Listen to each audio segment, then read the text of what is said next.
When those three different sorts of revenue belong to different persons they are readily distinguished, but when they belong to the same they are sometimes confounded with one another, at least in common language. A gentleman who farms a part of his own estate, after paying the expense of cultivation, should gain both the rent of the landlord and the profit of the farmer. He is apt to denominate, however, his whole gain, profit, and thus confounds rent with profit, at least in common language. The greater part of our North American and West Indian planters are in this situation. They farm, the greater part of them, their own estates, and accordingly we seldom hear of the rent of a plantation, but frequently of its profit. A gardener who cultivates his own garden with his own hands, unites in his own person the three different characters of landlord, farmer, and laborer. His produce, therefore, should pay him the rent of the first, the profit of the second, and the wages of the third. The whole, however, is commonly considered as the earnings of his labor. Both rent and profit are, in this case, confounded with wages. This passage is from the 6th chapter of Book I of Adam Smith. The case of self-management was therefore investigated 100 years ago, and the doubts and uncertainties which so worry Herr Duhring in this connection are merely due to his own ignorance. He eventually escapes from his quandary by an audacious trick. The farmer's earnings come from the exploitation of the rural labor power and are therefore obviously a part of the rent by which the full rent, which really should flow into the landowner's pocket, is reduced. From this we learn two things. Firstly, that the farmer reduces the rent of the landowner, so that, according to Herr Duhring, it is not, as was considered hitherto, the farmer who pays rent to the landowner, but the landowner who pays rent to the farmer, certainly from the ground up original view d. ph 525. And secondly, we learn at last what Herr Duhring thinks rent of land is, namely, the whole surplus product obtained in farming by the exploitation of rural labor. But as this surplus product in all economics hitherto, save perhaps for the work of a few vulgar economists, has been divided into land rent and profit on capital, we are compelled to note that Herr Duhring's view of rent also is not the accepted one DKG 497. According to Herr Duhring, therefore, the only difference between rent of land and earnings of capital is that the former is obtained in agriculture and the latter in industry or commerce. And it was of necessity that Herr Duhring arrived at such an uncritical and confused view of the matter. We saw that his starting point was the really historical conception, that domination over the land could be based only on domination over man.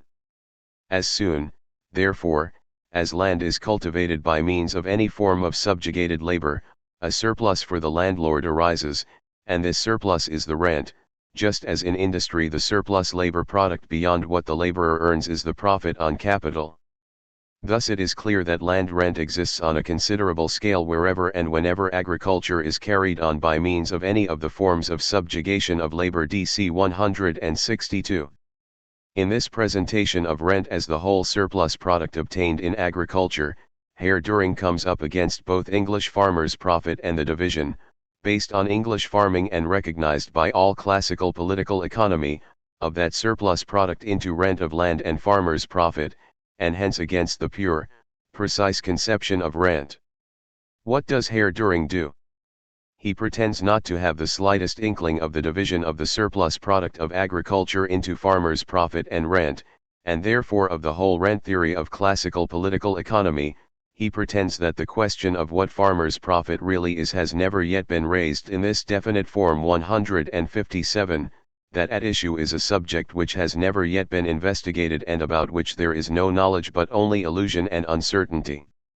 And he flees from fatal England where, without the intervention of any theoretical school, the surplus product of agriculture is so remorselessly divided into its elements, rent of land and profit on capital to the country so beloved by him, where the Prussian law exercises dominion, where self-management is in full patriarchal bloom, where the landlord understands by rent the income from his plots of land and the Junker's views on rent still claim to be authoritative for science, where therefore Herr Duhring can still hope to slip through with his confused ideas of rent and profit and even to find credence for his latest discovery, that rent of land is paid not by the farmer to the landlord but by the landlord to the farmer.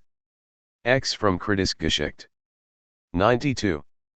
Finally, let us take a glance at the Kritischgeschichte der Nationalökonomie, at that enterprise of Herr Duhrings which, as he says, is absolutely without precedent. 9. It may be that here at last we shall find the definitive and most strictly scientific treatment which he has so often promised us. Herr Duhring makes a great deal of noise over his discovery that economic science is an enormously modern phenomenon, p. 12. In fact, Marx says in Capital, political economy, as an independent science, first sprang into being during the period of manufacture, and in Zur Kritik der politischen Ökonomie, page 29, that classical political economy, dates from William Petty in England and Bois-Guilbert in France, and closes with Ricardo in the former country and Sismondi in the latter. Herr Duhring follows the path thus laid down for him, except that in his view higher economics begins only with the wretched abortions brought into existence by bourgeois science after the close of its classical period. On the other hand, he is fully justified in triumphantly proclaiming at the end of his introduction. But if this enterprise, in its externally appreciable peculiarities and in the more novel portion of its content, is absolutely without precedent, in its inner critical approaches and its general standpoint, it is even more peculiarly mine, p. 9. It is a fact that, on the basis of both its external and its internal features, he might very well have announced his enterprise. The industrial term is not badly chosen, as, the ego and his own an oblique reference to Stirner's book. Since political economy, as it made its appearance in history, is in fact nothing but the scientific insight into the economy in the period of capitalist production, principles and theorems relating to it, for example, in the writers of ancient Greek society, can only be found in so far as certain phenomena commodity production, trade, money, interest-bearing capital, etc. are common to both societies. In so far as the Greeks make occasional excursions into this sphere, they show the same genius and originality as in all other spheres. Because of this, their views form, historically, the theoretical starting points of the modern science. Let us now listen to what the world historic Herr Duhring has to say. We have, strictly speaking, really absolutely nothing positive to report of antiquity concerning scientific economic theory, and the completely unscientific Middle Ages give still less occasion for reporting nothing. As however the fashion of vaingloriously displaying a semblance of erudition, has defaced the true character of modern science, notice must be taken of at least a few examples. 17. And Herr Duhring then produces examples of a criticism which is in truth free from even the semblance of erudition. Aristotle's thesis, that twofold is the use of every object. The one is peculiar to the object as such, the other is not, as a sandal which may be worn, and is also exchangeable. Both are uses of the sandal, for even he who exchanges the sandal for the money or food he is in want of, makes use of the sandal as a sandal. But not in its natural way. For it has not been made for the sake of being exchanged.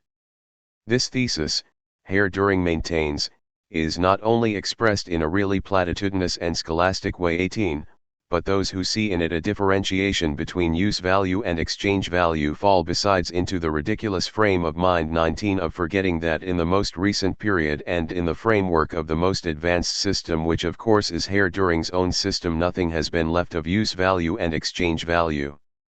In Plato's work on the state, people claim to have found the modern doctrine of the national economic division of labor. 20. This was apparently meant to refer to the passage in Capital, ch. 12, 5, p. 369 of the third edition, where the views of classical antiquity on the division of labor are on the contrary shown to have been in most striking contrast with the modern view. Herr Duhring has nothing but sneers for Plato's presentation, one which, for his time, was full of genius of the division of labor as the natural basis of the city, which for the Greeks was identical with the state, and this on the ground that he did not mention, though the Greek Xenophon did, Herr Duhring the limit. set by the given dimensions of the market to the further differentiation of professions and the technical subdivision of special operations.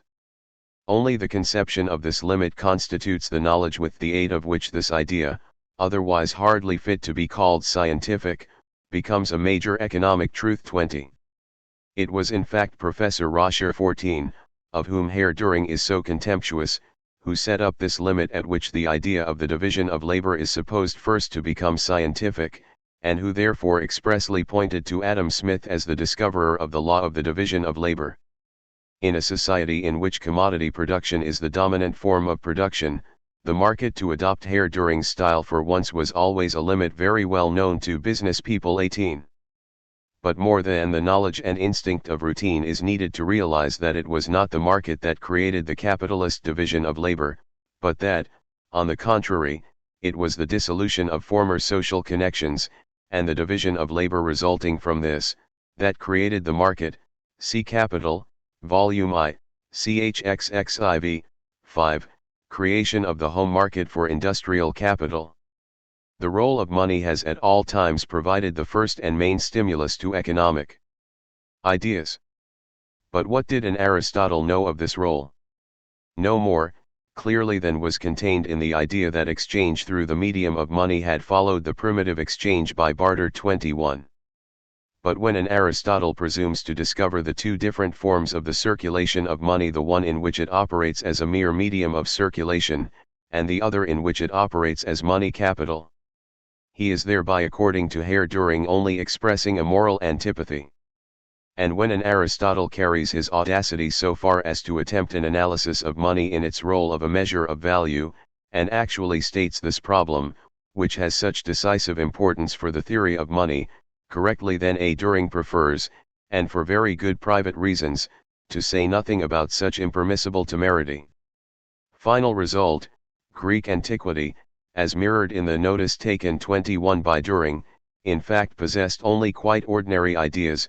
p. 25, if such niaiserie, p. 19, has anything whatever in common with ideas, whether ordinary or extraordinary. It would be better to read Herr Duhring's chapter on mercantilism 93 in the original, that is, in F. List's Nationales System, chapter 29, the industrial system, incorrectly called the mercantile system by the school. How carefully Herr Duhring manages to avoid here too any semblance of erudition 17 is shown by the following passage, among others. List, chapter 28, the Italian political economists, says. Italy was in advance of all modern nations both in the practice and in the theory of political economy. And then he cites, as the first work written in Italy, which deals especially with political economy, the book by Antonio Serra, of Naples, On the Way to Secure for the Kingdoms an Abundance of Gold and Silver, 1613. Herr Duhring confidently accepts this and is therefore able to regard Serra's brief Trattato as a kind of inscription at the entrance of the more recent prehistory of economics. 34. His treatment of the brief Trattato is in fact limited to this piece of literary buffoonery. 506. Unfortunately, the actual facts of the case were different. In 1609, that is 4 years before the brief Trattato, Thomas Munn's A Discourse of Trade etc., had appeared. The particular significance of this book was that, even in its first edition, it was directed against the original monetary system which was then still defended in England as being the policy of the state, hence it represented the conscious self-separation of the mercantile system from the system which gave it birth. Even in the form in which it first appeared, the book had several editions and exercised a direct influence on legislation. In the edition of 1664, England's Treasure etc., which had been completely rewritten by the author and was published after his death, it continued to be the mercantilist gospel for another 100 years. If mercantilism therefore has an epoch-making work as a kind of inscription at the entrance, it is this book, and for this very reason it simply does not exist for Herr Duhring's history, which most carefully observes the distinctions of rank. 133. Of Petty, the founder of modern political economy, Herr Duhring tells us that there was A fair measure of superficiality in his way of thinking 54, and that he had no sense of the intrinsic and nicer distinctions between concepts 55, while he possessed a versatility which knows a great deal but skips lightly from one thing to another without taking root in any idea of a more profound character 56. His national economic ideas are still very crude, and he achieves naivete, whose contrasts, a more serious thinker may well find amusing at times 56. What inestimable condescension, therefore, for the more serious thinker Herr Duhring to deign to take any notice at all of a petty 60. And what notice does he take of him? Petty's propositions on labor and even labor time as a measure of value, of which imperfect traces can be found in his writings 62. Are not mentioned again apart from this sentence. Imperfect traces. In his treatise on taxes and contributions, first edition 1662, Petty gives a perfectly clear and correct analysis of the magnitude of value of commodities. In illustrating this magnitude at the outset by the equal value of precious metals and corn on which the same quantity of labor has been expended, he says the first and the last theoretical word on the value of the precious metals. But he also lays it down in a definite and general form that the values of commodities must be measured by equal labor. He applies his discovery to the solution of various problems, some of which are very intricate, and on various occasions and in various works, even where he does not repeat the fundamental proposition, he draws important conclusions from it. But even in his very first work he says, "This, estimation by equal labor, I say to be the foundation of equalizing and balancing of values, yet in the superstructures and practices hereupon, I confess there is much variety, and intricacy." Petty was thus conscious equally of the importance of his discovery and of the difficulty of applying it in detail. He therefore tried to find another way in certain concrete cases. A natural par should therefore be found between land and labor, so that value might be expressed at will by either of them alone as well or better by both. Even this error has genius. Herr Duhring makes this penetrating observation on Petty's theory of value. Had his own thought been more penetrating, it would not be possible to find, in other passages, traces of a contrary view, to which we have previously referred 63 to 64. That is to say, to which no previous reference has been made except that the traces are imperfect. This is very characteristic of Herr Duhring's method to allude to something previously in a meaningless phrase, in order subsequently to make the reader believe that he has previously been made acquainted with the main point, which in fact the author in question has slid over both previously and subsequently.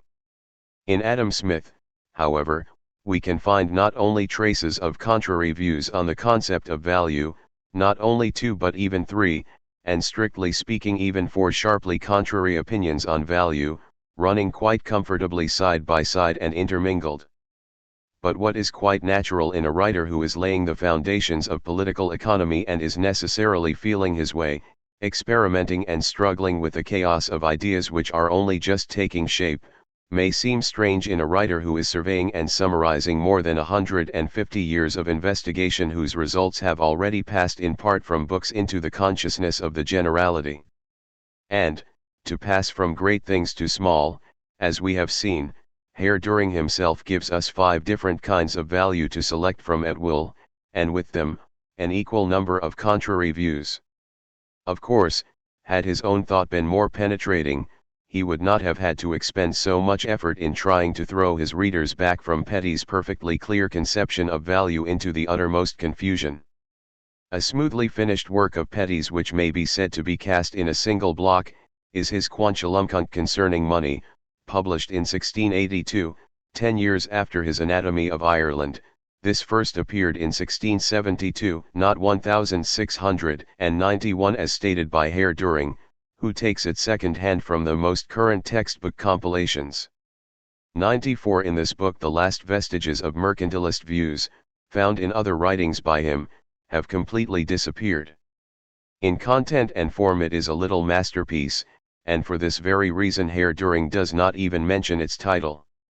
It is quite in the order of things that in relation to the most brilliant and original of economic investigators, our vainglorious and pedantic mediocrity should only snarl his displeasure, and take offense at the fact that the flashes of theoretical thought do not proudly parade about in rank and file as ready-made axioms ph 224, but merely rise sporadically to the surface from the depths of crude DKG 57 practical material, for example, of taxes.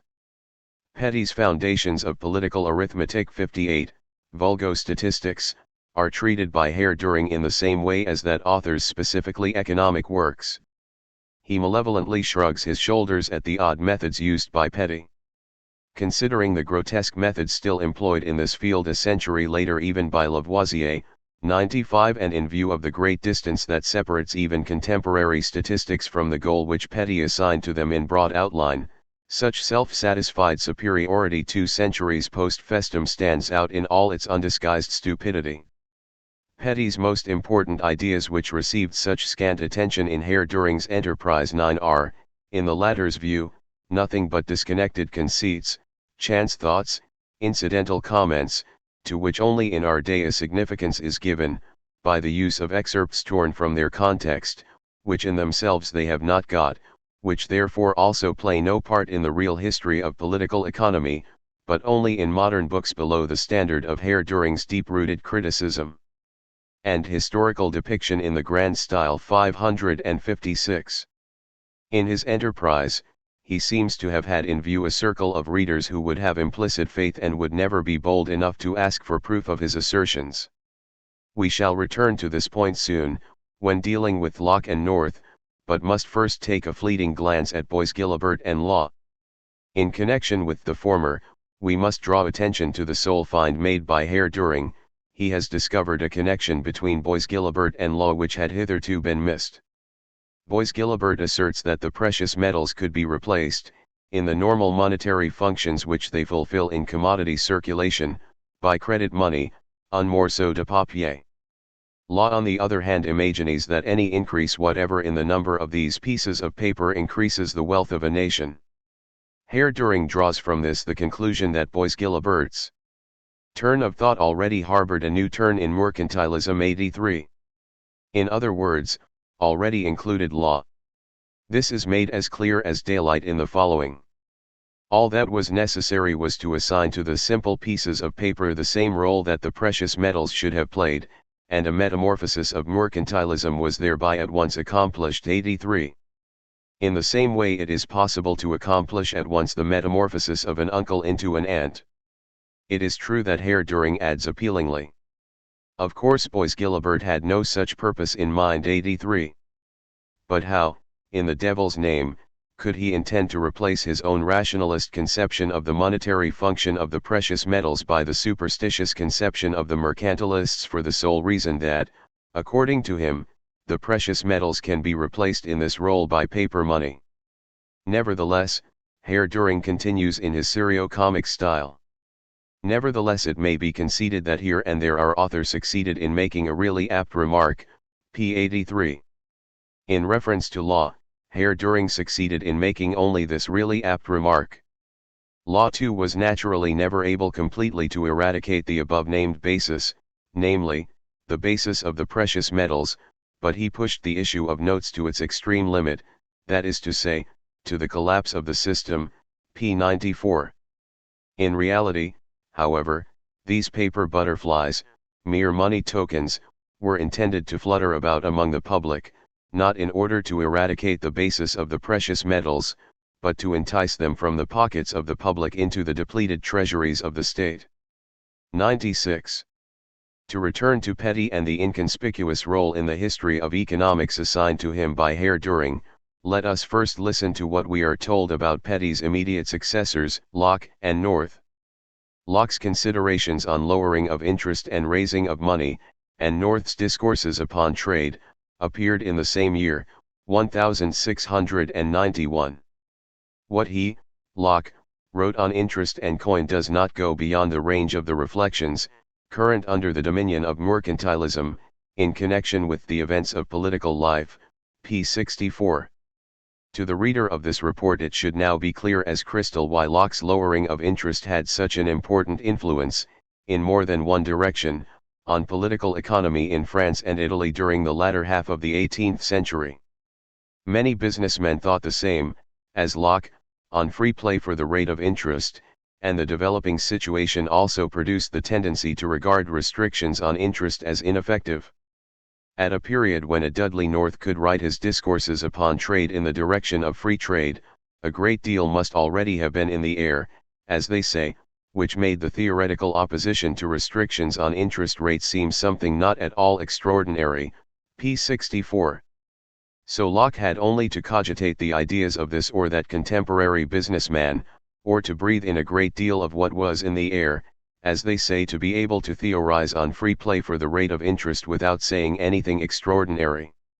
In fact, however, as early as 1662, in his treatise on taxes and contributions, Petty had counterposed interest, as rent of money, which we call usury, to rent of land and houses, and lectured the landlords, who wished to keep down by legislation not of course land rent, but the rent of money, on the vanity and fruitlessness of making civil positive law against the law of nature.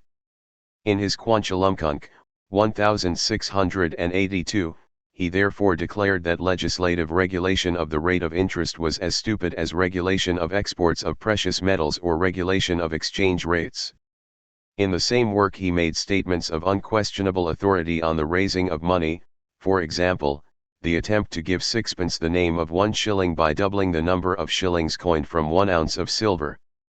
As regards this last point, Locke and North did little more than copy him.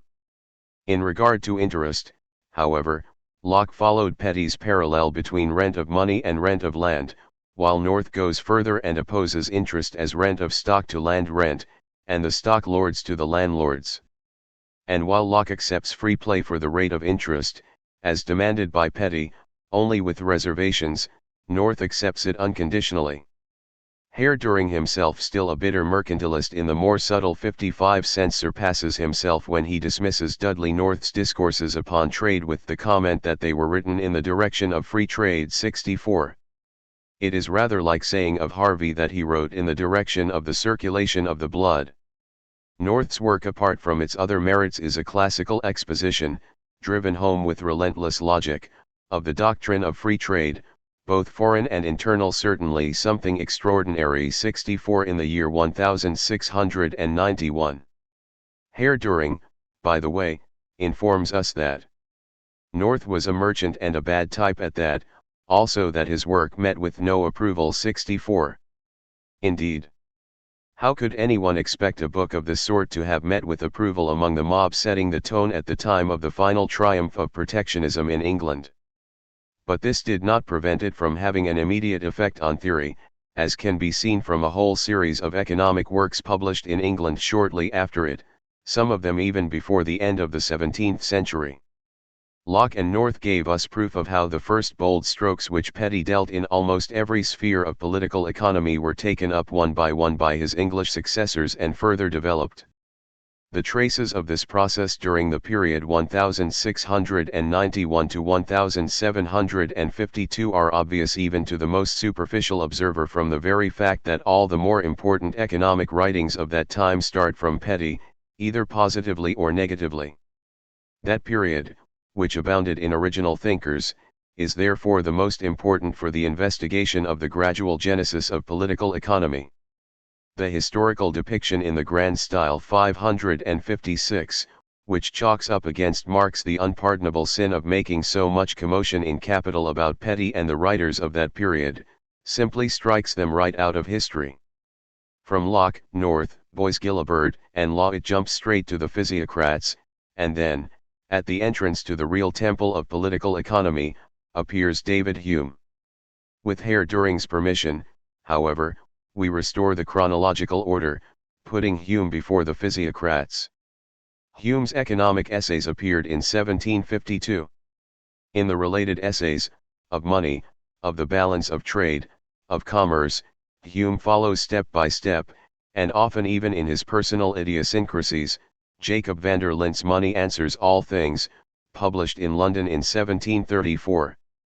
However unknown this van der Lindt may have been to Herr Duhring, References to him can be found in English economic works even at the end of the 18th century, that is to say, in the period after Adam Smith. Like van der Linde, Hume treated money as a mere token of value. He copied almost word for word, and this is important as he might have taken the theory of money as a token of value from many other sources. Van der Linde's argument on why the balance of trade cannot be permanently either favorable or unfavorable to a country.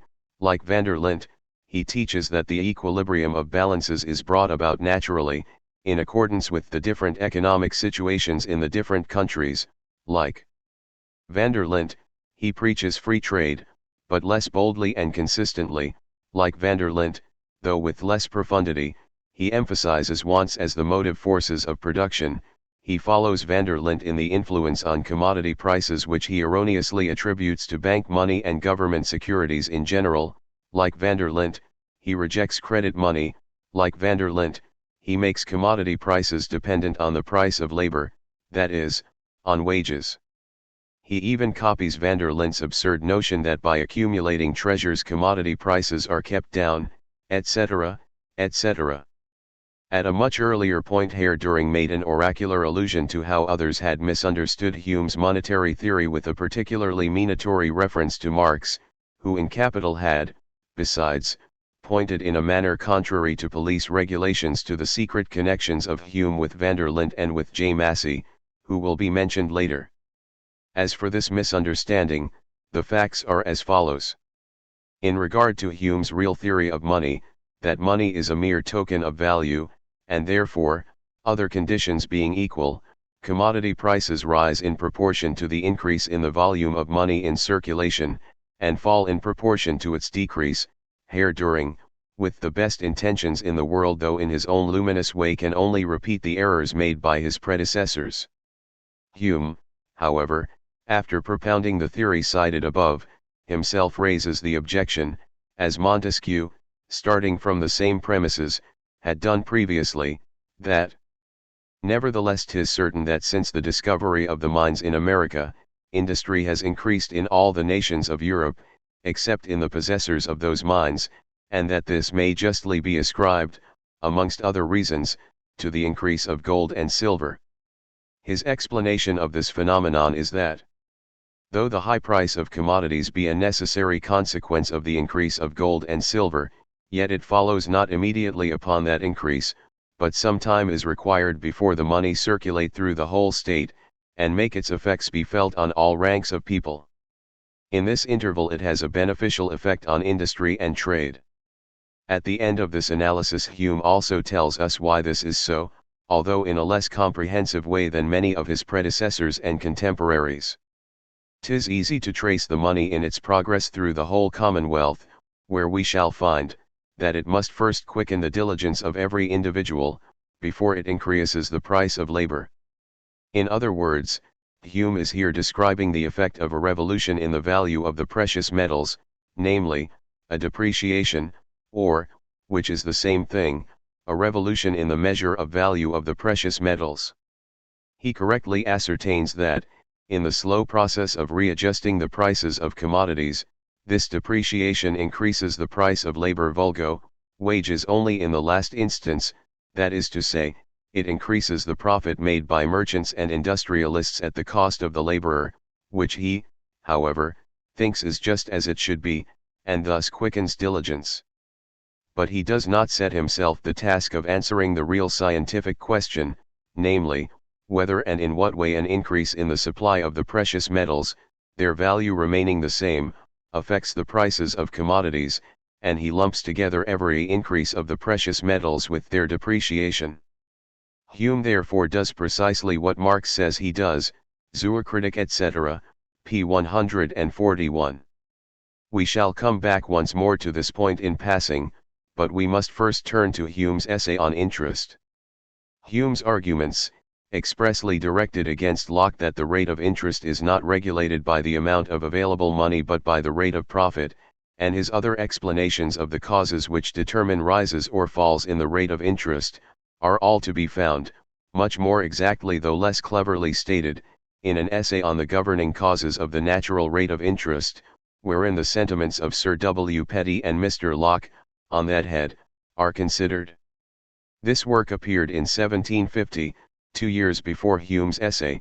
Its author was J. Massey, a writer active in various fields, who had a wide public, as can be seen from contemporary English literature. Adam Smith's discussion of the rate of interest is closer to Massey than to Hume. Neither Massey nor Hume know or say anything regarding the nature of profit, which plays a role with both. In general, Herr Duhring sermonizes us, the attitude of most of Hume's commentators has been very prejudiced, and ideas have been attributed to him which he never entertained in the least. 131.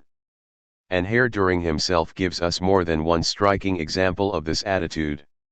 For example, Hume's essay on interest begins with the following words: "Nothing is esteemed a more certain sign of the flourishing condition of any nation than the lowness of interest, and with reason, though I believe the cause is somewhat different from what is commonly apprehended."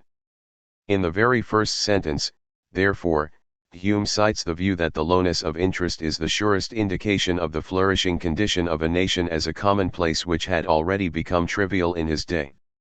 And in fact this idea had already had fully 100 years, since Child, to become generally current. But we are told, among Hume's views on the rate of interest we must particularly draw attention to the idea that it is the true barometer of conditions. Conditions of what? And that its lowness is an almost infallible sign of the prosperity of a nation. p. 130. Who is the prejudiced and captivated commentator who says this? None other than Herr Duhring. What arouses the naive astonishment of our critical historian is the fact that Hume, in connection with some felicitous idea or other, does not even claim to have originated it. 131. This would certainly not have happened to Herr Duhring. We have seen how Hume confuses every increase of the precious metals with such an increase as is accompanied by a depreciation, a revolution in their own value, hence, in the measure of value of commodities. This confusion was inevitable with Hume because he had not the slightest understanding of the function of the precious metals as the measure of value. And he could not have it, because he had absolutely no knowledge of value itself. The word itself is to be found perhaps only once in his essays, namely, in the passage where, in attempting to correct Locke's erroneous notion that the precious metals had only an imaginary value, he makes it even worse by saying that they had merely a fictitious value. In this he is much inferior not only to Petty but to many of his English contemporaries. He shows the same backwardness in still proclaiming the old-fashioned notion that the merchant is the mainspring of production, an idea which Petty had long passed beyond.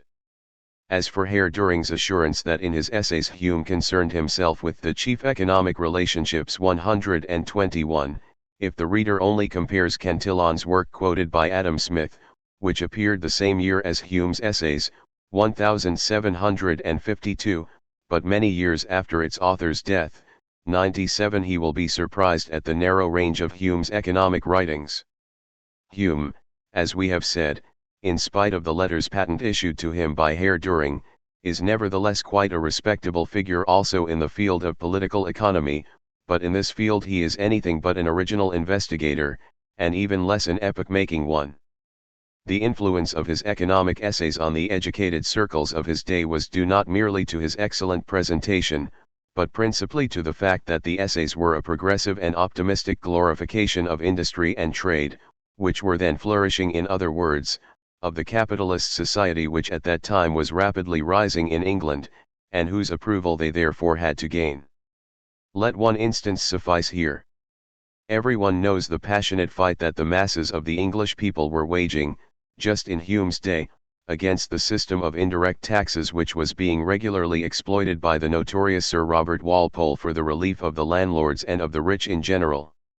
In his essay of taxes, in which, without mentioning his name, Hume polemizes against his indispensable authority, Vanderlint, the stoutest opponent of indirect taxation and the most determined advocate of a land tax, we read: "They, taxes on consumption, must be very heavy taxes, indeed, and very injudiciously levied, which the artisan will not, of himself, be enabled to pay, by superior industry and frugality, without raising the price of his labor."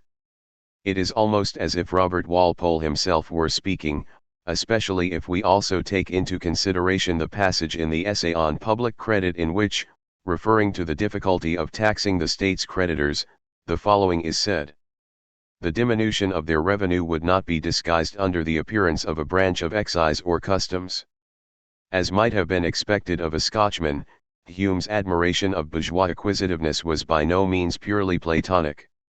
Starting as a poor man, he worked himself up to a very substantial annual income of many thousands of pounds, which Herr Duhring, as he is here not dealing with petty, tactfully expresses in this way. Possessed of very small means to start with, he succeeded, by good domestic economy, in reaching the position of not having to write to please anyone. 134. Herr Duhring further says, he had never made the slightest concession to the influence of parties, princes, or universities. 134. There is no evidence that Hume ever entered into a literary partnership with a Wagner. 98. But it is well known that he was an indefatigable partisan of the Whig oligarchy, which thought highly of church and state, and that in reward for these services he was given first a secretaryship in the embassy in Paris and subsequently the incomparably more important and better paid post of an under-secretary of state. In politics Hume was and always remained conservative and strongly monarchist in his views. For this reason he was never so bitterly denounced for heresy as given by the supporters of the established church. Says old Schlosser. This selfish Hume, this lying historian, reproaches the English monks with being fat, having neither wife nor family and living by begging, but he himself never had a family or a wife, and was a great, fat fellow, fed, in considerable part, out of public money, without having merited it by any real public services. This is what the rude plebeian Cobbett says.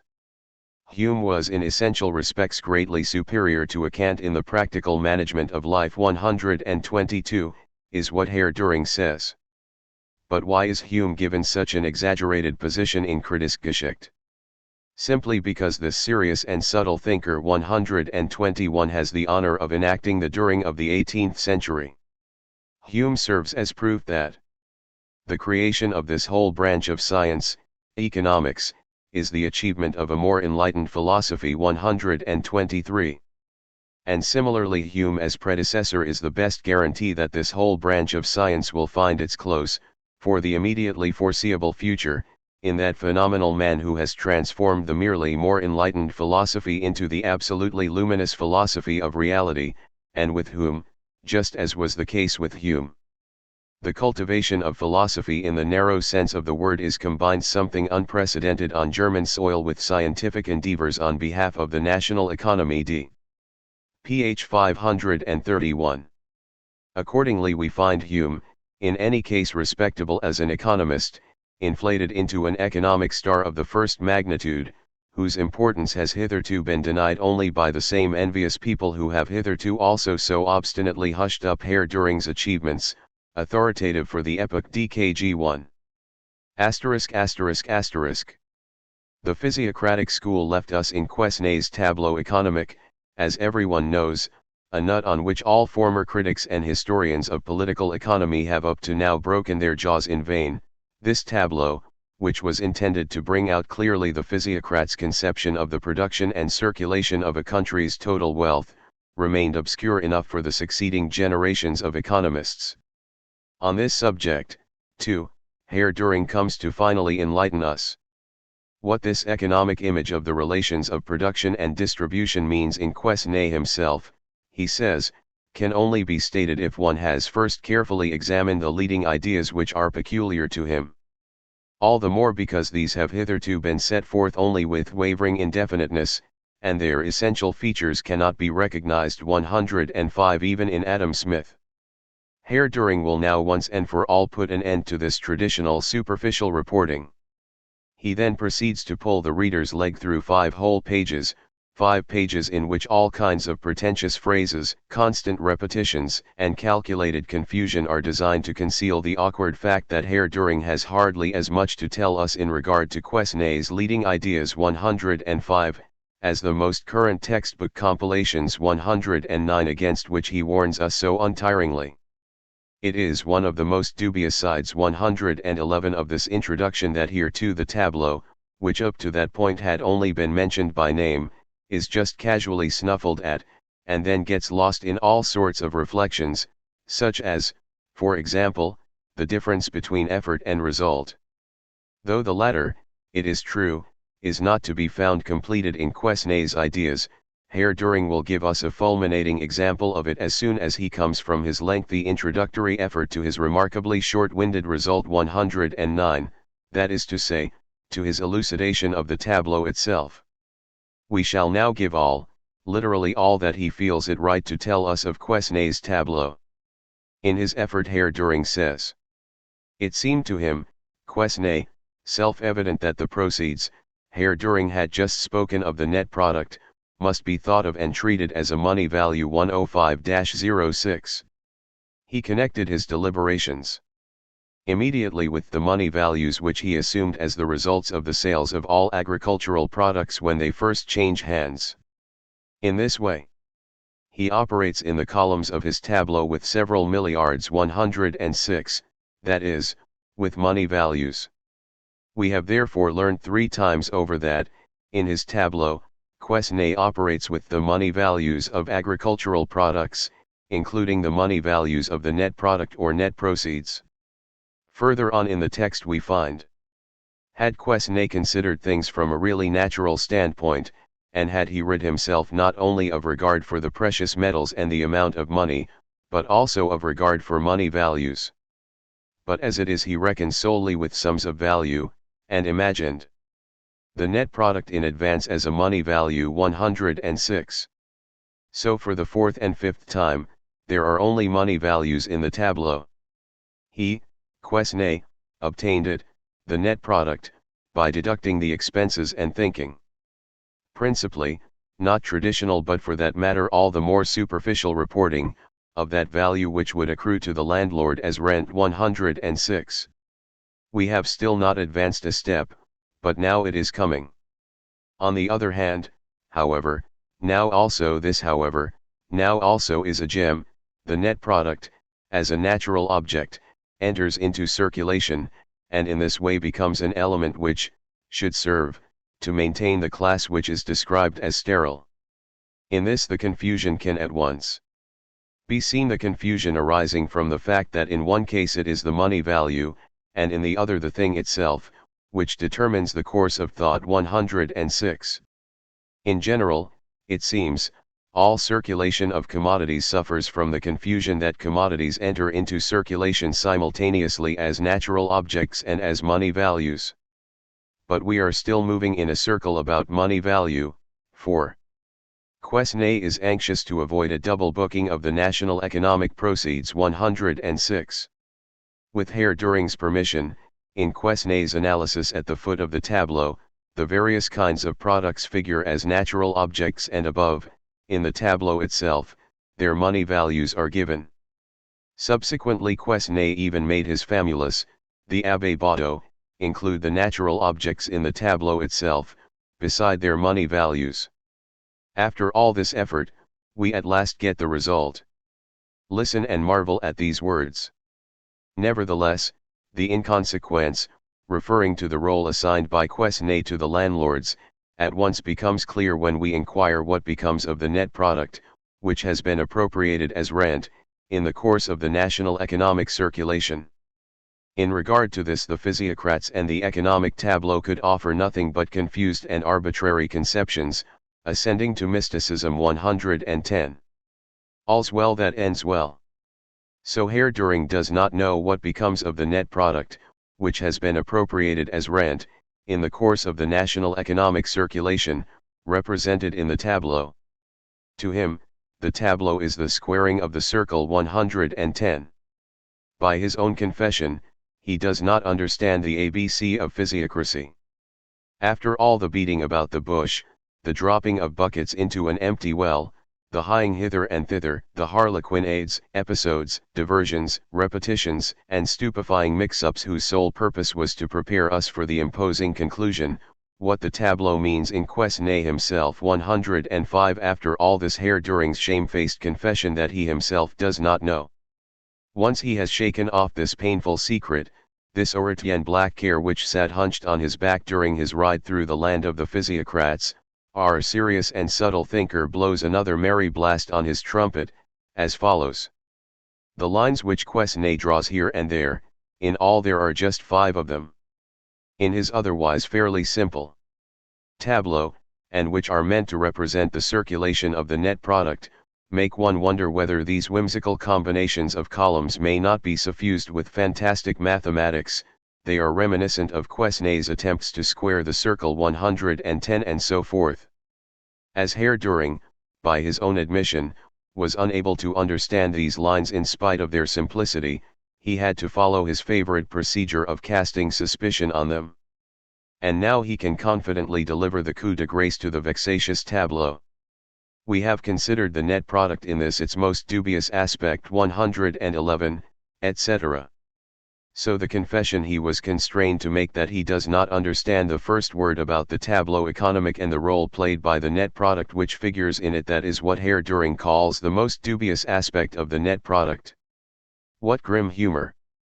But in order that our readers may not be left in the same cruel ignorance about Quesnay's tableau as those necessarily are who receive their economic wisdom first hand from Herr Duhring, we will explain it briefly as follows. As is known, the physiocrats divide society into 3 classes. 1. The productive, i.e., the class which is actually engaged in agriculture, tenant farmers and agricultural laborers.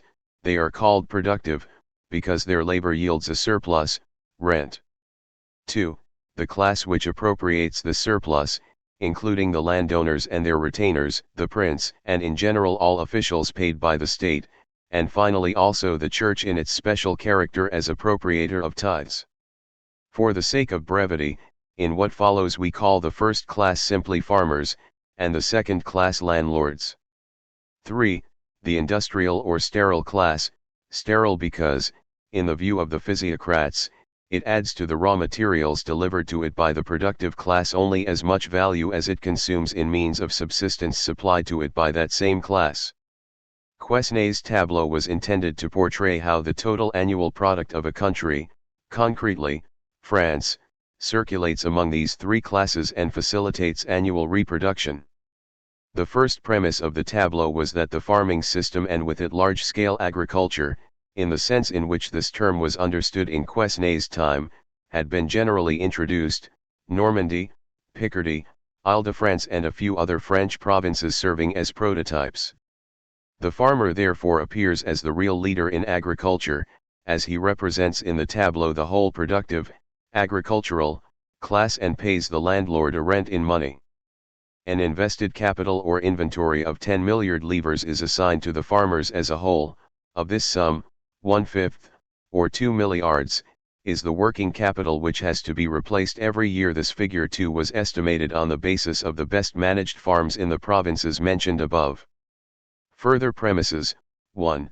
That for the sake of simplicity constant prices and simple reproduction prevail. 2.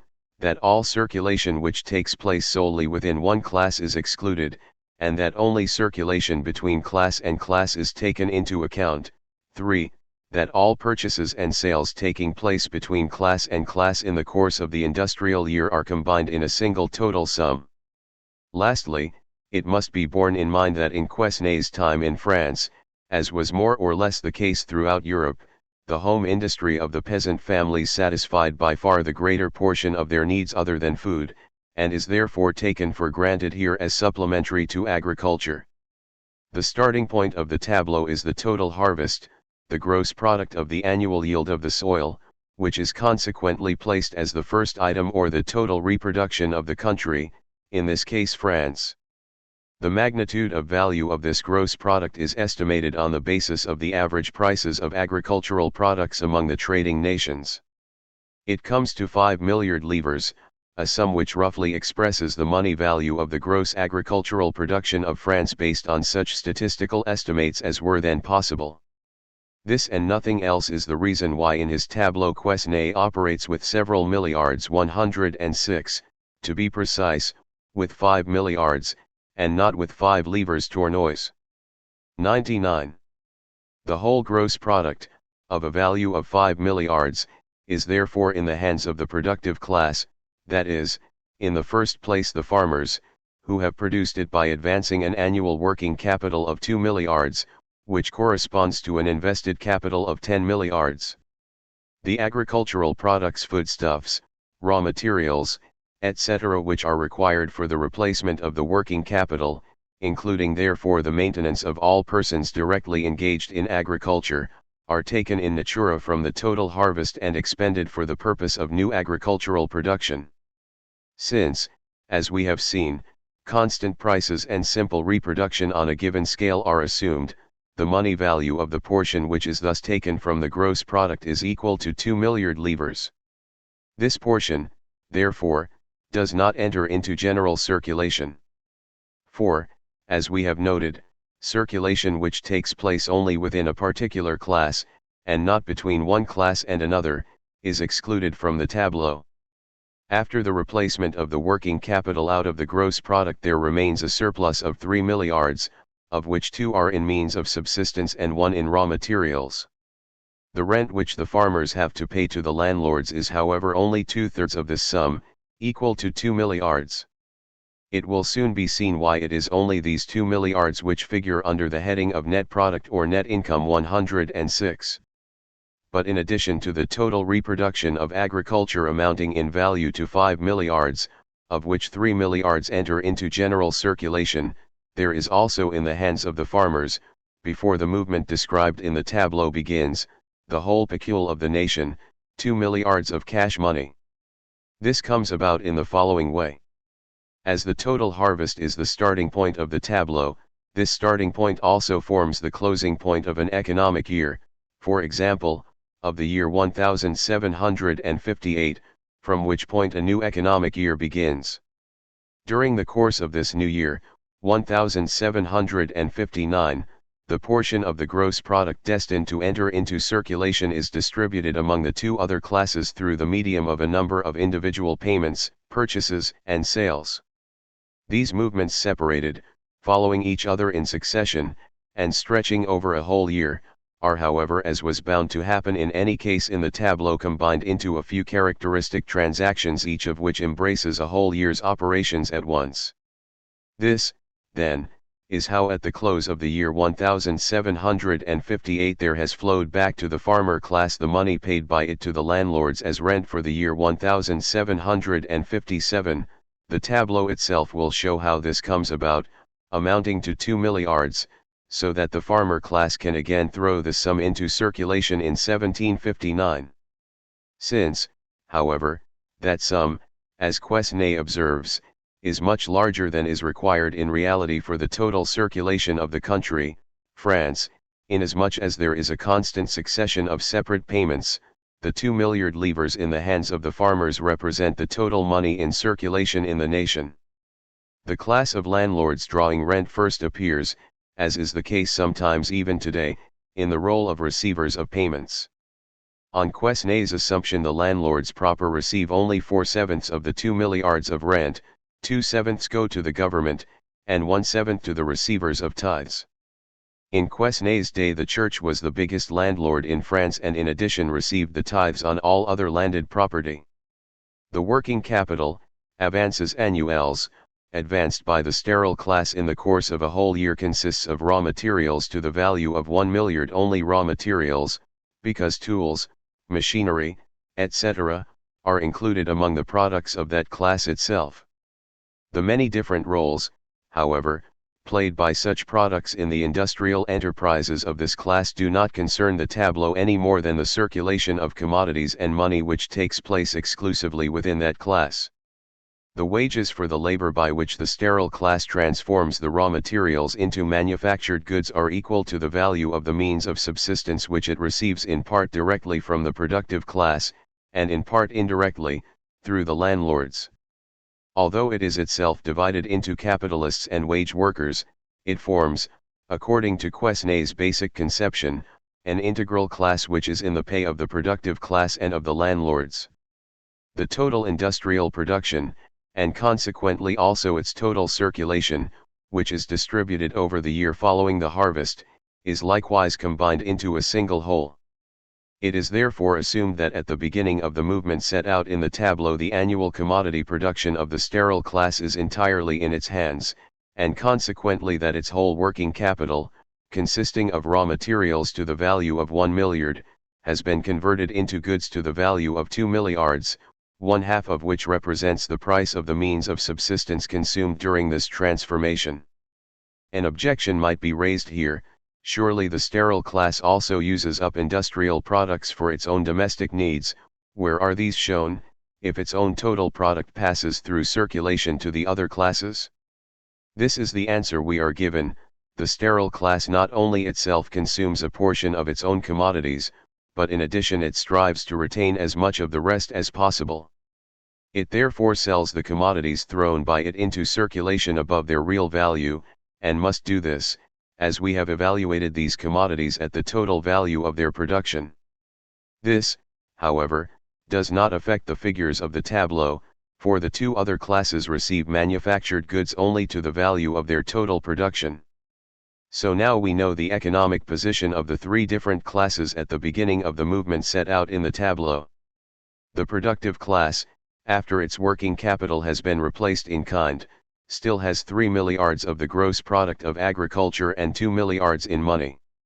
The landlord class appears only with its rent claim of 2 milliards on the productive class. The sterile class has 2 milliards in manufactured goods. Circulation passing between only two of these three classes is called imperfect by the physiocrats. Circulation which takes place between all three classes is called perfect. Now for the economic tableau itself. First, imperfect circulation: the farmers pay the landlords the rent due to them with 2 milliards of money, without receiving anything in return. With one of these 2 milliards the landlords buy means of subsistence from the farmers, to whom one half of the money expended by them in the payment of rent thus returns. In his analyzed du tableau économique Quesnay does not make further mention of the state, which receives 2/7, or of the church, which receives 1/7, of the land rent, as their social roles are generally known. In regard to the landlord class proper, however, he says that its expenditure, in which that of all its retainers is included, is at least as regards the great bulk of it unfruitful expenditure, with the exception of that small portion which is used for the maintenance and improvement of their lands and the raising of their standard of cultivation. But by natural law their proper function consists precisely in provision for the good management and expenditure for the maintenance of their patrimony in good repair, or, as is explained further on, in making the avances foncières, that is, outlays for the preparation of the soil and provision of all equipment needed by the farms, which enable the farmer to devote his whole capital exclusively to the business of actual cultivation. Second, perfect circulation: with the 2 milliard of money still remaining in their hands, the landlords purchase manufactured goods from the sterile class, and the latter, with the money thus obtained, purchases from the farmers means of subsistence for the same sum. Third, imperfect circulation: the farmers buy from the sterile class, with 1 milliard of money, a corresponding amount of manufactured goods. A large part of these goods consists of agricultural implements and other means of production required in agriculture. The sterile class returns the same amount of money to the farmers, buying raw materials with it to the value of 1 milliard to replace its own working capital. Thus the 2 milliards expended by the farmers in payment of rent have flowed back to them, and the movement is closed. And therewith also the great riddle is solved.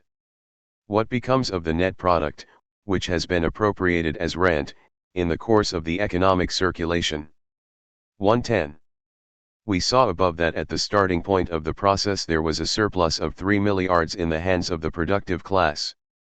Of these, only 2 were paid as net product in the form of rent to the landlords.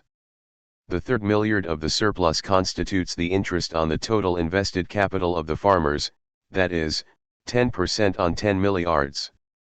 They do not receive this interest. This should be carefully noted from circulation.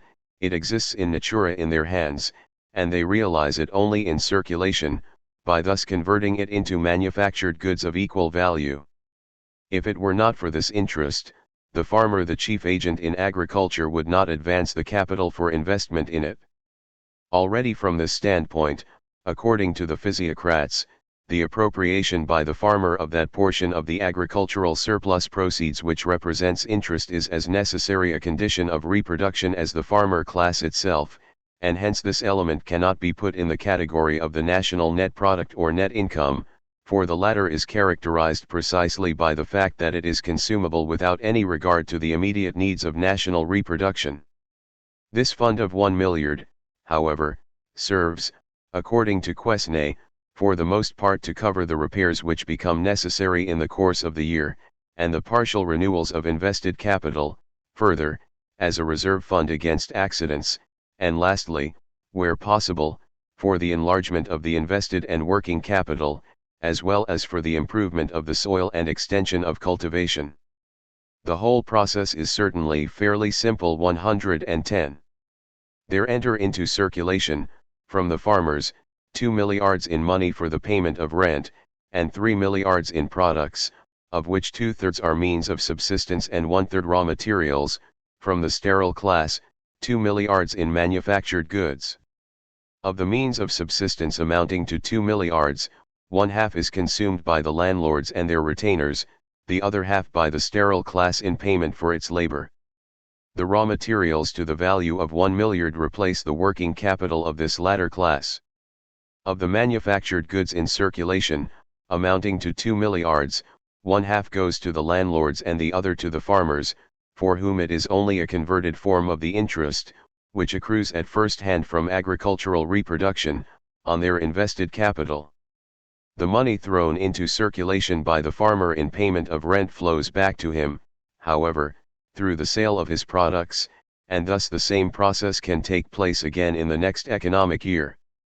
And now we must admire Herr Duhring's really critical ph 404 exposition, which is so infinitely superior to the traditional superficial reporting DKG 105.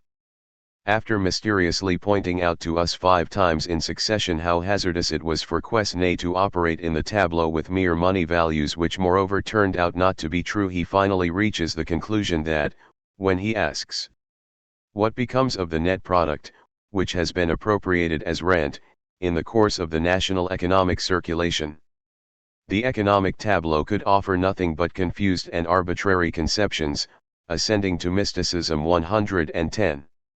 We have seen that the tableau, this both simple and, for its time, brilliant depiction of the annual process of reproduction through the medium of circulation, gives a very exact answer to the question of what becomes of this net product in the course of national economic circulation. Thus once again the mysticism and the confused and arbitrary conceptions are left simply and solely with Herr Duhring, as the most dubious aspect and the sole net product. 111 of his study of physiocracy. Herr Duhring is just as familiar with the historical influence of the physiocrats as with their theories. With Turgot, he teaches us, physiocracy in France came to an end both in practice and in theory. 120. That Mirabeau, however, was essentially a physiocrat in his economic views, that he was the leading economic authority in the Constituent Assembly of 1789, that this assembly in its economic reforms translated from theory into practice a substantial portion of the physiocrats' principles, and in particular laid a heavy tax also on land rent, the net product appropriated by the landowners without consideration. All this does not exist for a Duhring. Just as the long stroke drawn through the years 1691 to 1752 removed all of Hume's predecessors, so another stroke obliterated Sir James Steuart, who came between Hume and Adam Smith. There is not a syllable in Herr Duhring's Enterprise 9 on Steuart's great work, which, apart from its historical importance, permanently enriched the domain of political economy. But, instead, Herr Duhring applies to him the most abusive epithet in his vocabulary, and says that he was a professor 136 in Adam Smith's time. Unfortunately, this insinuation is a pure invention. Steuart, as a matter of fact, was a large landowner in Scotland, who was banished from Great Britain for alleged complicity in the Stuart plot, and through long residence and his journeys on the continent made himself familiar with economic conditions in various countries. In a word, According to the Kritikergeschichte, the only value all earlier economists had was to serve either as rudiments one of Herr Duhring's authoritative one and deeper foundations, or, because of their unsound doctrines, as a foil to the latter.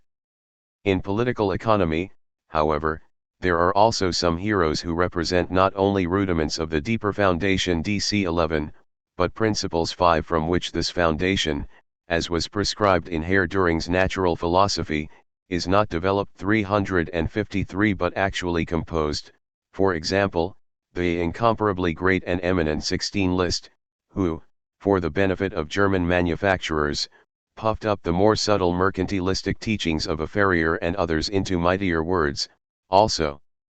Care, who reveals the true essence of his wisdom in the following sentence. Ricardo's system is one of discords, its whole tends to the production of hostility among classes. His book is the true manual of the demagogue, who seeks power by means of agrarianism, war, and plunder.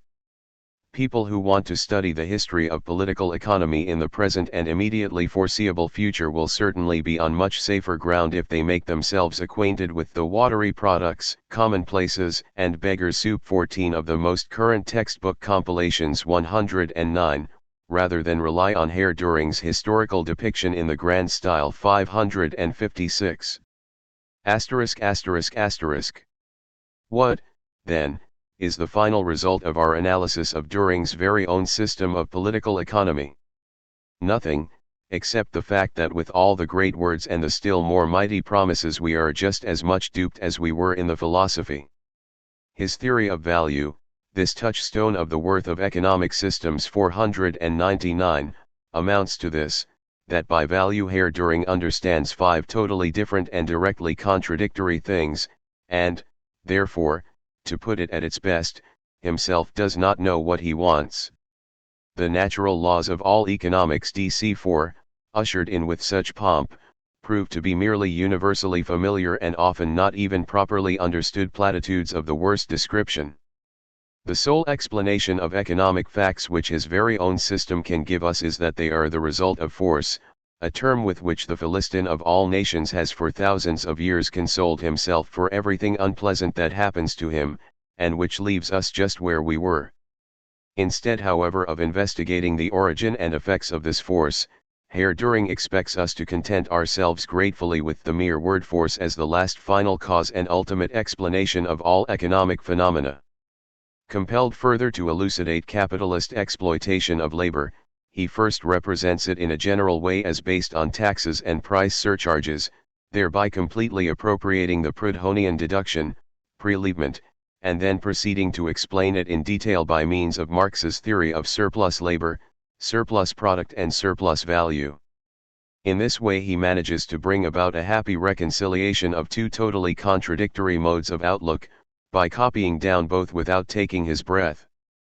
And just as in philosophy he could not find enough hard words for the very Hegel whom he was so constantly exploiting and at the same time emasculating, so in the Kritikergeschichte the most baseless calumniation of Marx only serves to conceal the fact that everything in the cursus about capital and labor which makes any sense at all is likewise an emasculated plagiarism of Marx.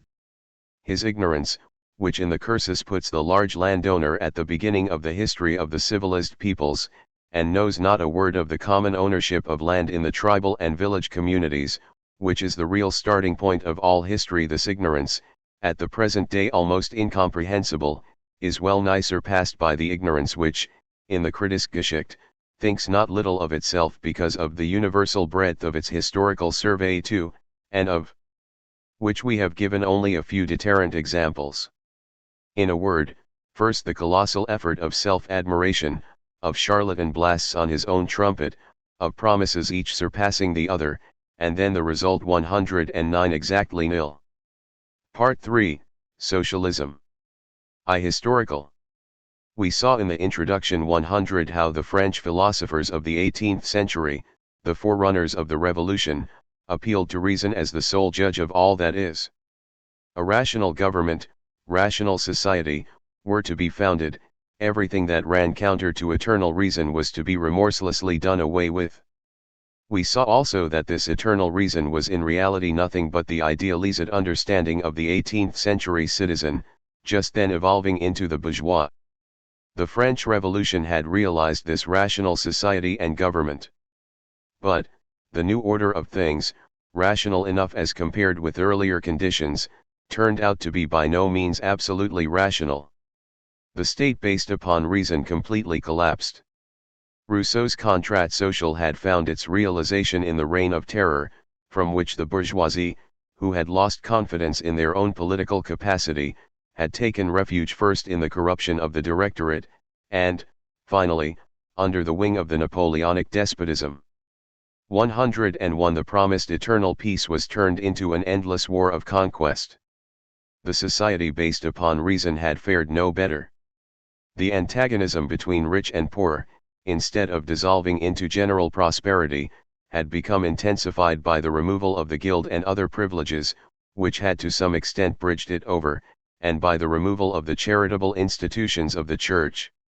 The development of industry upon a capitalistic basis made poverty and misery of the working masses conditions of existence of society. The number of crimes increased from year to year. Formerly, the feudal vices had openly stalked about in broad daylight, though not eradicated, they were now at any rate thrust into the background. In their stead, the bourgeois vices, hitherto practiced in secret, began to blossom all the more luxuriantly. Trade became to a greater and greater extent cheating. The fraternity of the revolutionary motto 102 was realized in the chicanery and rivalries of the battle of competition. Oppression by force was replaced by corruption, the sword, as the first social lever, by gold. The right of the first knight was transferred from the feudal lords to the bourgeois manufacturers. Prostitution increased to an extent never heard of. Marriage itself remained, as before, the legally recognized form, the official cloak of prostitution, and, moreover, was supplemented by rich crops of adultery.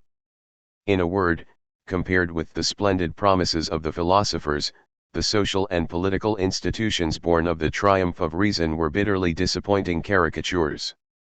All that was wanting was the men to formulate this disappointment, and they came with the turn of the century. In 1802 Saint Simon's Geneva Letters appeared.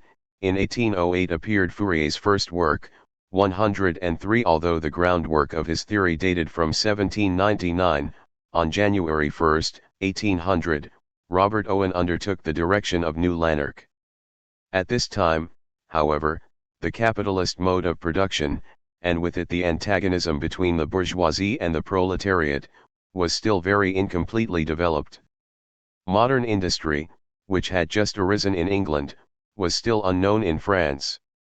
But modern industry develops, on the one hand, the conflicts which make absolutely necessary a revolution in the mode of production, conflicts not only between the classes begotten of it, but also between the very productive forces and the forms of exchange created by it.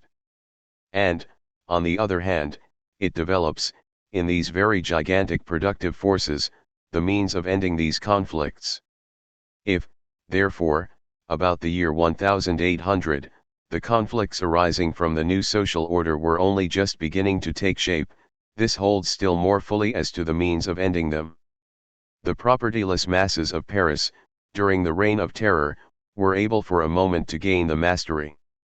But, in doing so, they only proved how impossible it was for their domination to last under the conditions then obtaining. The proletariat, which then for the first time evolved itself from these propertyless masses as the nucleus of a new class, as yet quite incapable of independent political action, appeared as an oppressed, suffering estate, to whom, in its incapacity to help itself, help could, at best, be brought in from without or down from above. This historical situation also dominated the founders of socialism. To the crude conditions of capitalist production and the crude class conditions corresponded crude theories. The solution of the social problems, which as yet lay hidden in undeveloped economic conditions, the utopians attempted to evolve out of the human brain. Society presented nothing but wrongs, to remove these was the task of reason. It was necessary, then, to discover a new and more perfect system of social order and to impose this upon society from without by propaganda, and, wherever it was possible, by the example of model experiments. These new social systems were foredoomed as utopian. The more completely they were worked out in detail, the more they could not avoid drifting off into pure fantasies. These facts once established, we need not dwell a moment longer upon this side of the question, now wholly belonging to the past. We can leave it to the literary small fry a la Duhring to solemnly quibble over these fantasies, which today only make us smile, and to crow over the superiority of their own bald reasoning, as compared with such insanity. DKG 276, 278, 283. For ourselves, we delight in the stupendously grand thoughts and germs of thought that everywhere break out through their fantastic covering, and to which these Philistines are blind. Already in his Geneva letters, Saint Simon lays down the proposition that all men ought to work. In the same work he recognizes also that the reign of terror was the reign of the non-possessing masses. See, says he to them, what happened in France at the time when your comrades held sway there, they brought about a famine. But to recognize the French Revolution as a class war between nobility, bourgeoisie, and the non-possessors, was, in the year 1802, a most pregnant discovery. In 1816, he declares that politics is the science of production, and foretells the complete absorption of politics by economics. The knowledge that economic conditions are the basis of political institutions appears here only in embryo. Yet what is here already very plainly expressed is the idea of the future conversion of political rule over men into an administration of things and a direction of processes of production, that is to say, the abolition of the state, about which recently there has been so much noise. Saint Simon shows the same superiority over his contemporaries, when in 1814, immediately after the entry of the Allies into Paris, 104, and again in 1815, during the 100 Days' War, 105, he proclaims the alliance of France with England, and then of both these countries with Germany, as the only guarantee for the prosperous development and peace of Europe. To preach to the French in 1815 an alliance with the victors of Waterloo at any rate required somewhat more courage than to declare a war of tittle-tattle on German professors. 106. If in Saint Simon we find a comprehensive breadth of view, by virtue of which almost all the ideas of later socialists, that are not strictly economic, are found in him in embryo, we find in Fourier a criticism of the existing conditions of society, genuinely French and witty, but not upon that account any the less thorough. Fourier takes the bourgeoisie, their inspired prophets before the Revolution, and their interested eulogists after it, at their own word. He lays bare remorselessly the material and moral misery of the bourgeois world. He confronts it with the philosopher's dazzling promises of a society in which reason alone should reign, of a civilization in which happiness should be universal, of an illimitable human perfectibility, and with the rose-colored phraseology of the bourgeois ideologists of his time. He points out how everywhere the most pitiful reality corresponds with the most high-sounding phrases, and he overwhelms this hopeless fiasco of phrases with his mordant sarcasm. Fourier is not only a critic, his imperturbably serene nature makes him a satirist, and assuredly one of the greatest satirists of all time. He depicts, with equal power and charm, the swindling speculations that blossomed out upon the downfall of the Revolution, and the shopkeeping spirit prevalent in, and characteristic of, French commerce at that time. Still more masterly is his criticism of the bourgeois form of the relations between the sexes, and the position of woman in bourgeois society. He was the first to declare that in any given society the degree of woman's emancipation is the natural measure of the general emancipation. 107. But Fourier is at his greatest in his conception of the history of society. He divides its whole course, thus far, into 4 stages of evolution: savagery, the patriarchate, barbarism, civilization. This last is identical with the so-called bourgeois society of today. He proves that the civilized stage raises every vice practiced by barbarism in a simple fashion into a form of existence, complex, ambiguous, equivocal, hypocritical. That civilization moves in a vicious circle, in contradictions which it constantly reproduces without being able to solve them, hence it constantly arrives at the very opposite to that which it wants to attain, or pretends to want to attain, so that, example, under civilization poverty is born of superabundance itself. Fourier, as we see, uses the dialectic method in the same masterly way as his contemporary, Hegel. Using these same dialectics, he argues against the talk about illimitable human perfectibility, that every historical phase has its period of ascent and also its period of descent, and he applies this observation to the future of the whole human race. As Kant introduced into natural science the idea of the ultimate destruction of the earth, Fourier introduced into historical science that of the ultimate destruction of the human race. Whilst in France the hurricane of the Revolution swept over the land, in England a quieter, but not on that account less tremendous, revolution was going on. Steam and the new tool-making machinery were transforming manufacture into modern industry, and thus revolutionizing the whole foundation of bourgeois society. The sluggish march of development of the manufacturing period changed into a veritable storm and stress period of production. With constantly increasing swiftness the splitting up of society into large capitalists and non-possessing proletarians went on. Between these, instead of the former stable middle class, an unstable mass of artisans and small shopkeepers, the most fluctuating portion of the population, now led a precarious existence. The new mode of production was, as yet, only at the beginning of its period of ascent, as yet it was the normal method of production, the only one possible under existing conditions. Nevertheless, even then it was producing crying social abuses, the herding together of a homeless population in the worst quarters of the large towns, the loosening of all traditional moral bonds, of patriarchal subordination, of family relations, overwork, especially of women and children, to a frightful extent, complete demoralization of the working class, suddenly flung into altogether new conditions.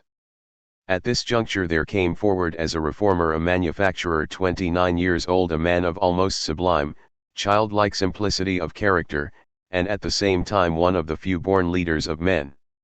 Robert Owen had adopted the teaching of the materialistic philosophers, that man's character is the product, on the one hand, of heredity, on the other, of the environment of the individual during his lifetime, and especially during his period of development. In the Industrial Revolution most of his class saw only chaos and confusion, and the opportunity of fishing in these troubled waters and making large fortunes quickly. He saw in it the opportunity of putting into practice his favorite theory, and so of bringing order out of chaos. He had already tried it with success, as superintendent of more than 500 men in a Manchester factory. From 1800 to 1829, he directed the great cotton mill at New Lanark, in Scotland, as managing partner, along the same lines, but with greater freedom of action and with a success that made him a European reputation. A population, originally consisting of the most diverse and, for the most part, very demoralized elements, a population that gradually grew to 2,500, he turned into a model colony, in which drunkenness, police, magistrates, lawsuits, poor laws, charity, were unknown. And all this simply by placing the people in conditions worthy of human beings, and especially by carefully bringing up the rising generation. He was the founder of infant schools, and introduced them first at New Lanark. At the age of 2 the children came to school, where they enjoyed themselves so much that they could scarcely be got home again. Whilst his competitors worked their people 13 or 14 hours a day, in New Lanark the working day was only 10.5 hours. When a crisis in cotton stopped work for 4 months, his workers received their full wages all the time. And with all this the business more than doubled in value, and to the last yielded large profits to its proprietors. In spite of all this, Owen was not content. The existence which he secured for his workers was, in his eyes, still far from being worthy of human beings. The people were slaves at my mercy. The relatively favorable conditions in which he had placed them were still far from allowing a rational development of the character and of the intellect in all directions, much less of the free exercise of all their faculties. And yet the working part of this population of 2,500 persons was producing as much real wealth for society, as, less than half a century before, it would have required the working part of a population of 600,000 to create.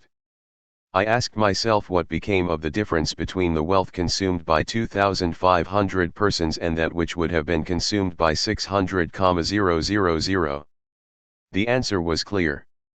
It had been used to pay the proprietors of the establishment 5% on the capital they had laid out, in addition to over £300,000, 6 million marks, clear profit. And that which held for New Lanark held to a still greater extent for all the factories in England. If this new wealth had not been created by machinery, the wars in opposition to Napoleon, and to support the aristocratic principles of society, could not have been maintained. And yet this new power was the creation of the working class. 108. To them, therefore, the fruits of this new power belonged. The newly created gigantic productive forces hitherto used only to enrich individuals and to enslave the masses, offered to Owen the foundations for a reconstruction of society. They were destined, as the common property of all, to be worked for the common good of all. Owen's communism was based upon this purely business foundation, the outcome, so to say, of commercial calculation. Throughout, it maintained this practical character. Thus, in 1823, Owen proposed the relief of the distress in Ireland by communist colonies, and drew up complete estimates of costs of founding them, yearly expenditure, and probable revenue. And in his definite plan for the future, the technical working out of details is managed with such practical knowledge that the Owen method of social reform once accepted, there is from the practical point of view little to be said against the actual arrangement of details. His advance in the direction of communism was the turning point in Owen's life. As long as he was simply a philanthropist, he was rewarded with nothing but wealth, applause, honor, and glory. He was the most popular man in Europe. Not only men of his own class, but statesmen and princes listened to him approvingly. But when he came out with his communist theories, that was quite another thing. Three great obstacles seemed to him especially to block the path to social reform: private property, religion, the present form of marriage. He knew what confronted him if he attacked these: outlawry, excommunication from official society, the loss of his whole social position. But nothing of this prevented him from attacking them without fear of consequences, and what he had foreseen happened. Banished from official society, with a conspiracy of silence against him in the press, ruined by his unsuccessful communist experiments in America, in which he sacrificed all his fortune, he turned directly to the working class and continued working in their midst for 30 years. Every social movement, every real advance in England on behalf of the workers links itself onto the name of Robert Owen. He forced through in 1819, after 5 years fighting, the first law limiting the hours of labor for women and children in factories. 109 He was president of the first Congress at which all the trade unions of England united in a single great trade association. 110 He introduced as transition measures to the complete communistic organization of society, on the one hand, cooperative societies for retail trade and production. These have since that time, at least, given practical proof that the merchant and the manufacturer are socially quite unnecessary.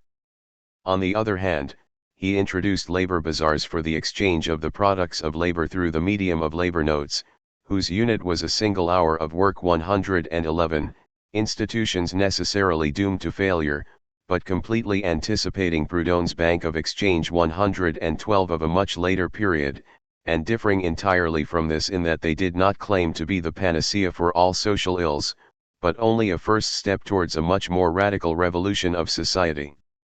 These are the men on whom the sovereign Herr Duhring looks down, from the height of his final and ultimate truth ph 2, with a contempt of which we have given a few examples in the introduction. And in one respect this contempt is not devoid of adequate reason, for its basis is, in essence, a really frightful ignorance of the works of the three utopians. Thus Herr Duhring says of Saint Simon that his basic idea was, in essentials, correct, and apart from some one-sided aspects, even today provides the directing impulse towards real creation DKG 246. But although Herr Duhring does actually seem to have had some of Saint Simon's works in his hands, our search through the 27 relevant printed pages for Saint Simon's basic idea is just as fruitless as our earlier search for what Quesnay's tableau meant in Quesnay himself 105, and in the end we have to allow ourselves to be put off with the phrase. That imagination and philanthropic fervour, along with the extravagant fantasy that goes with it, dominated the whole of Saint Simon's thought complex 252. As regards Fourier, all that Herr Duhring knows or takes into account is his fantasies of the future, painted in romantic detail. This of course is far more important for establishing Herr Duhring's infinite superiority over Fourier than an examination of how the latter attempts occasionally to criticize actual conditions 282. Occasionally. In fact, almost every page of his work scintillates with sparkling satire and criticism aimed at the wretchedness of our vaunted civilization. It is like saying that Herr Duhring only occasionally declares Herr Duhring to be the greatest thinker of all time. And as for the 12 pages devoted to Robert Owen, Herr Duhring has absolutely no other source for them than the miserable biography of the Philistin Sargant, who also did not know Owen's most important works on marriage and the communist system. Herr Duhring can therefore go the length of boldly asserting that we should not assume any clear-cut communism 301 in Owen.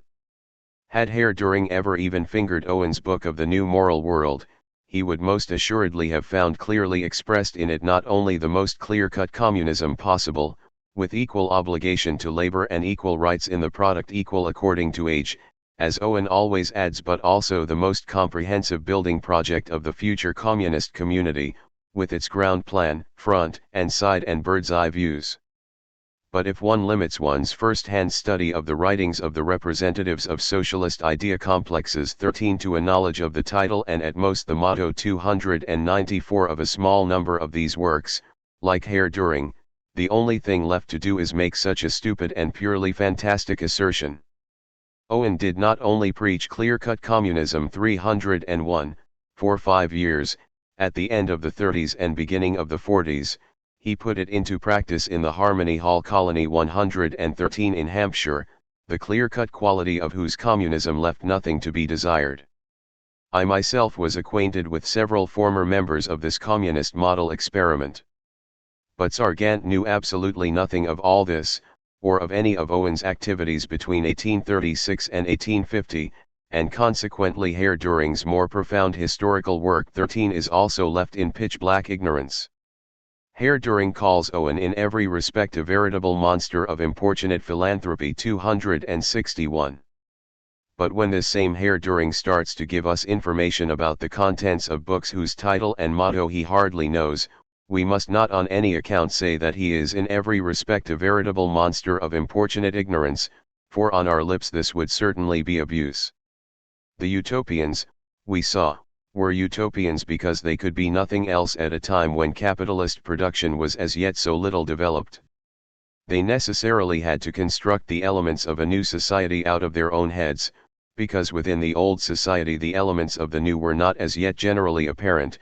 For the basic plan of the new edifice they could only appeal to reason, just because they could not as yet appeal to contemporary history. But when now, almost 80 years after their time, Herr Duhring steps onto the stage and puts forward his claim to an authoritative one system of a new social order not evolved out of the historically developed material at his disposal, as its necessary result, oh, no, but constructed in his sovereign head, in his mind, pregnant with ultimate truths, then he, who sends epigones everywhere, is himself nothing but the epigone of the utopians, the latest utopian. He calls the great utopians social alchemists 237. That may be so. Alchemy was necessary in its epoch.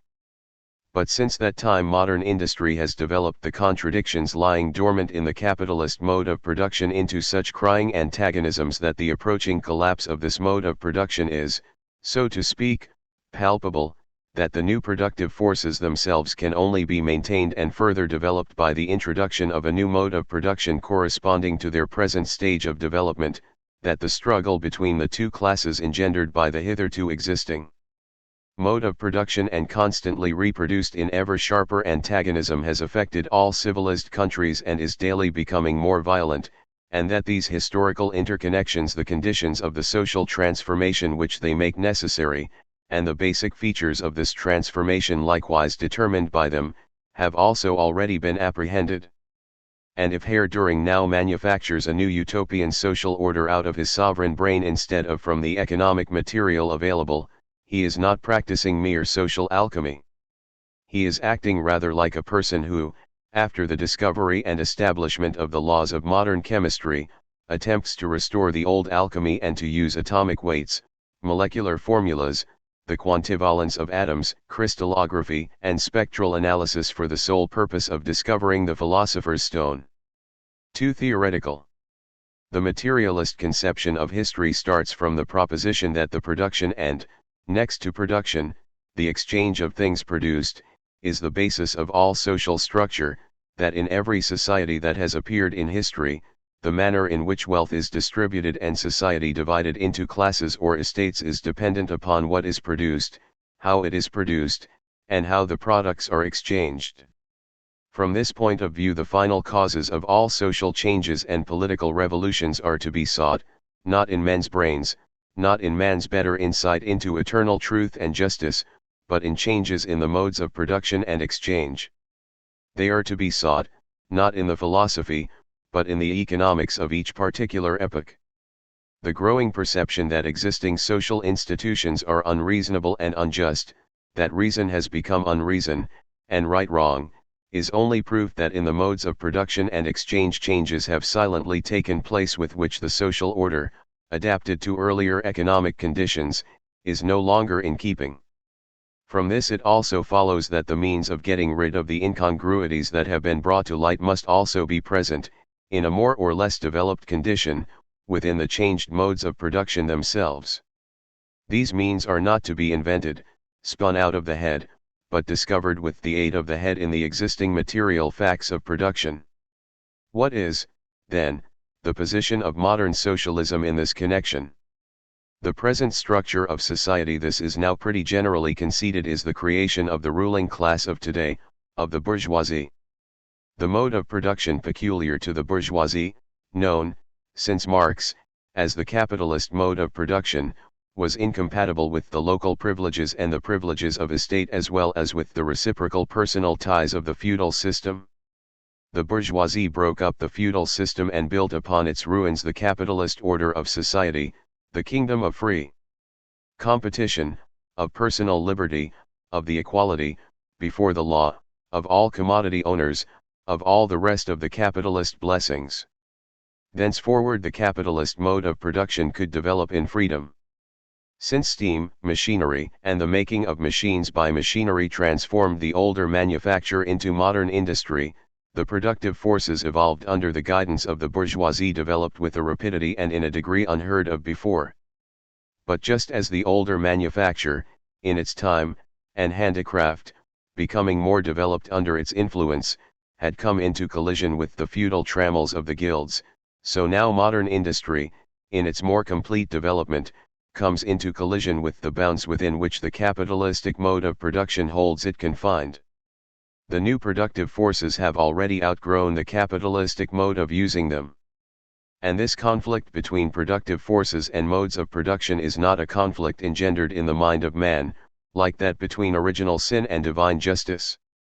It exists, in fact, objectively, outside us, independently of the will and actions even of the men that have brought it on. Modern socialism is nothing but the reflex, in thought, of this conflict. In fact, its ideal reflection in the minds, first, of the class directly suffering under it, the working class. Now, in what does this conflict consist? Before capitalistic production, i.e., in the Middle Ages, the system of petty industry obtained generally, based upon the private property of the laborers in their means of production, in the country the agriculture of the small peasant, freeman, or serf, in the towns, the handicrafts. The instruments of labor, land, agricultural implements, the workshop, the tool were the instruments of labor of single individuals, adapted for the use of one worker, and, therefore, of necessity, small, dwarfish, circumscribed. But, for this very reason they belonged, as a rule, to the producer himself. To concentrate these scattered, limited means of production, to enlarge them, to turn them into the powerful levers of production of the present day, this was precisely the historic role of capitalist production and of its upholder, the bourgeoisie. In Part 4 of Capital, Marx has explained in detail, how since the 15th century this has been historically worked out through the three phases of simple cooperation, manufacture and modern industry. But the bourgeoisie, as is also shown there, could not transform these puny means of production into mighty productive forces without transforming them, at the same time, from means of production of the individual into social means of production only workable by a collectivity of men. The spinning wheel, the hand loom, the blacksmith's hammer, were replaced by the spinning machine, the power loom, the steam hammer, the individual workshop by the factory, implying the cooperation of hundreds and thousands of workmen. In like manner, production itself changed from a series of individual into a series of social acts, and the products from individual to social products. The yarn, the cloth, the metal articles that now came out of the factory were the joint product of many workers, through whose hands they had successively to pass before they were ready. No one person could say of them, "I made that, this is my product." But where, in a given society, the fundamental form of production is that spontaneous division of labor, there the products take on the form of commodities whose mutual exchange, buying and selling, enable the individual producers to satisfy their manifold wants. And this was the case in the Middle Ages.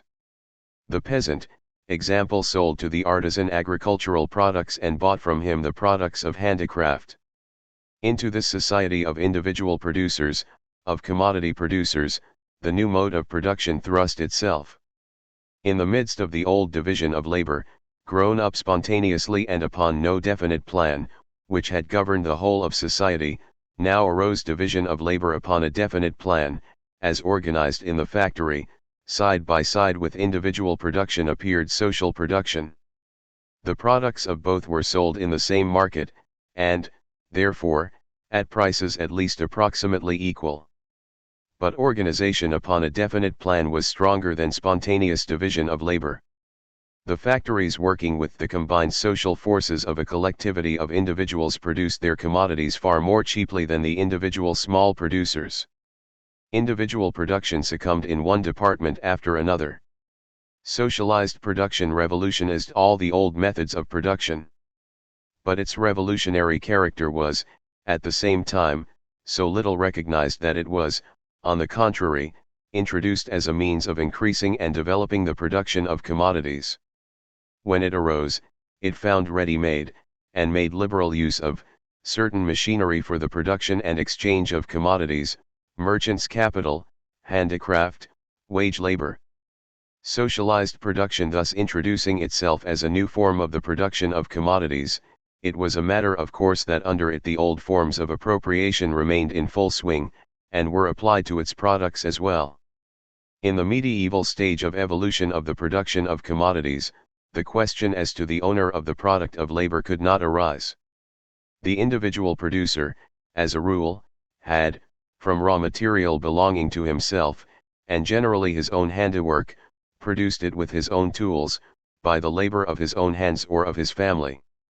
There was no need for him to appropriate the new product. It belonged wholly to him, as a matter of course. His property in the product was, therefore, based upon his own labor. Even where external help was used, this was, as a rule, of little importance, and very generally was compensated by something other than wages. The apprentices and journeymen of the guilds worked less for board and wages than for education, in order that they might become master craftsmen themselves. Then came the concentration of the means of production in large workshops and manufactories, their transformation into actual socialized means of production.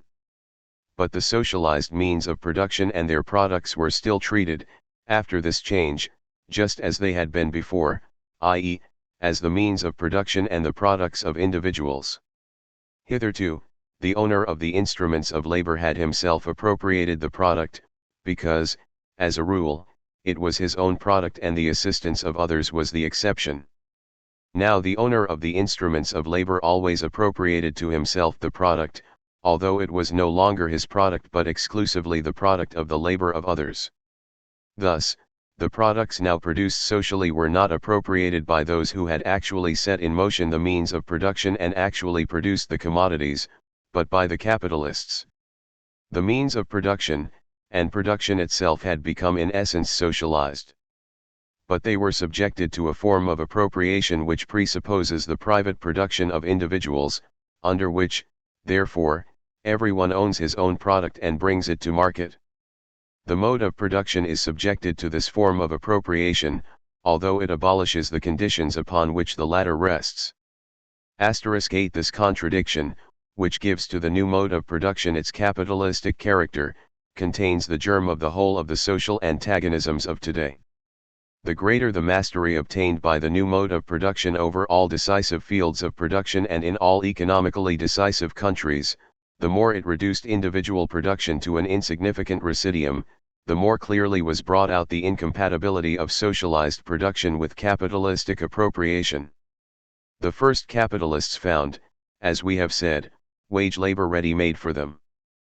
But it was exceptional, complementary, accessory, transitory wage labor. The agricultural laborer, though, upon occasion, he hired himself out by the day, had a few acres of his own land on which he could at all events live at a pinch. The guilds were so organized that the journeyman of today became the master of tomorrow. But all this changed, as soon as the means of production became socialized and concentrated in the hands of capitalists. The means of production, as well as the product, of the individual producer became more and more worthless. There was nothing left for him but to turn wage worker under the capitalist. Wage labor, aforetime the exception and accessory, now became the rule and basis of all production. Aforetime complementary, it now became the sole remaining function of the worker. The wage worker for a time became a wage worker for life. The number of these permanent wage workers was further enormously increased by the breaking up of the feudal system that occurred at the same time, by the disbanding of the retainers of the feudal lords, the eviction of the peasants from their homesteads, etc. The separation was made complete between the means of production concentrated in the hands of the capitalists, on the one side, and the producers, possessing nothing but their labor power, on the other. The contradiction between socialized production and capitalistic appropriation manifested itself as the antagonism of proletariat and bourgeoisie. We have seen that the capitalistic mode of production thrust its way into a society of commodity producers, of individual producers, whose social bond was the exchange of their products. But every society based upon the production of commodities has this peculiarity, that the producers have lost control over their own social interrelations. Each man produces for himself with such means of production as he may happen to have, and for such exchange as he may require to satisfy his remaining wants. No one knows how much of his particular article is coming on the market, nor how much of it will be wanted. No one knows whether his individual product will meet an actual demand, whether he will be able to make good his costs of production or even to sell his commodity at all. Anarchy reigns in socialized production. But the production of commodities, like every other form of production, has its peculiar, inherent laws inseparable from it, and these laws work, despite anarchy, in and through anarchy. They reveal themselves in the only persistent form of social interrelations, i.e., in exchange, and here they affect the individual producers as compulsory laws of competition. They are, at first, unknown to these producers themselves, and have to be discovered by them gradually and as the result of experience. They work themselves out, therefore, independently of the producers, and in antagonism to them, as inexorable natural laws of their particular form of production. The product governs the producers. In medieval society, especially in the earlier centuries, production was essentially directed towards satisfying the wants of the individual. It satisfied, in the main, only the wants of the producer and his family. Where relations of personal dependence existed, as in the country, it also helped to satisfy the wants of the feudal lord. In all this there was, therefore, no exchange. The products, consequently, did not assume the character of commodities. The family of the peasant produced almost everything they wanted, clothes and furniture, as well as means of subsistence. Only when it began to produce more than was sufficient to supply its own wants and the payments in kind to the feudal lord, only then did it also produce commodities.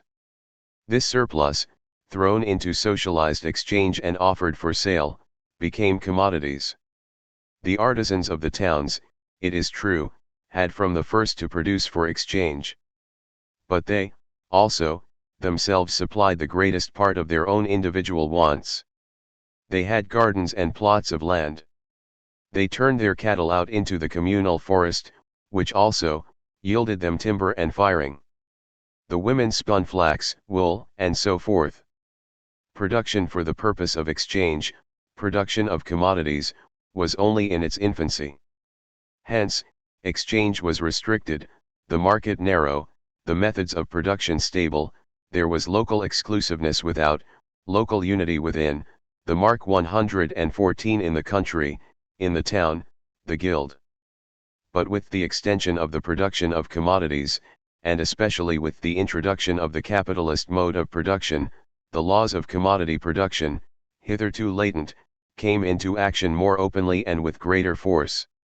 The old bonds were loosened, the old exclusive limits broken through, the producers were more and more turned into independent, isolated producers of commodities.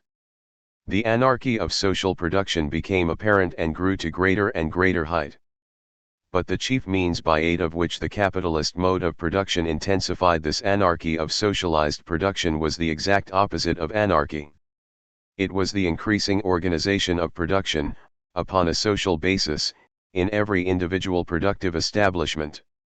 By this, the old, peaceful, stable condition of things was ended. Wherever this organization of production was introduced into a branch of industry, it brooked no other method of production by its side. Where it laid hold of a handicraft, that old handicraft was wiped out. The field of labor became a battleground.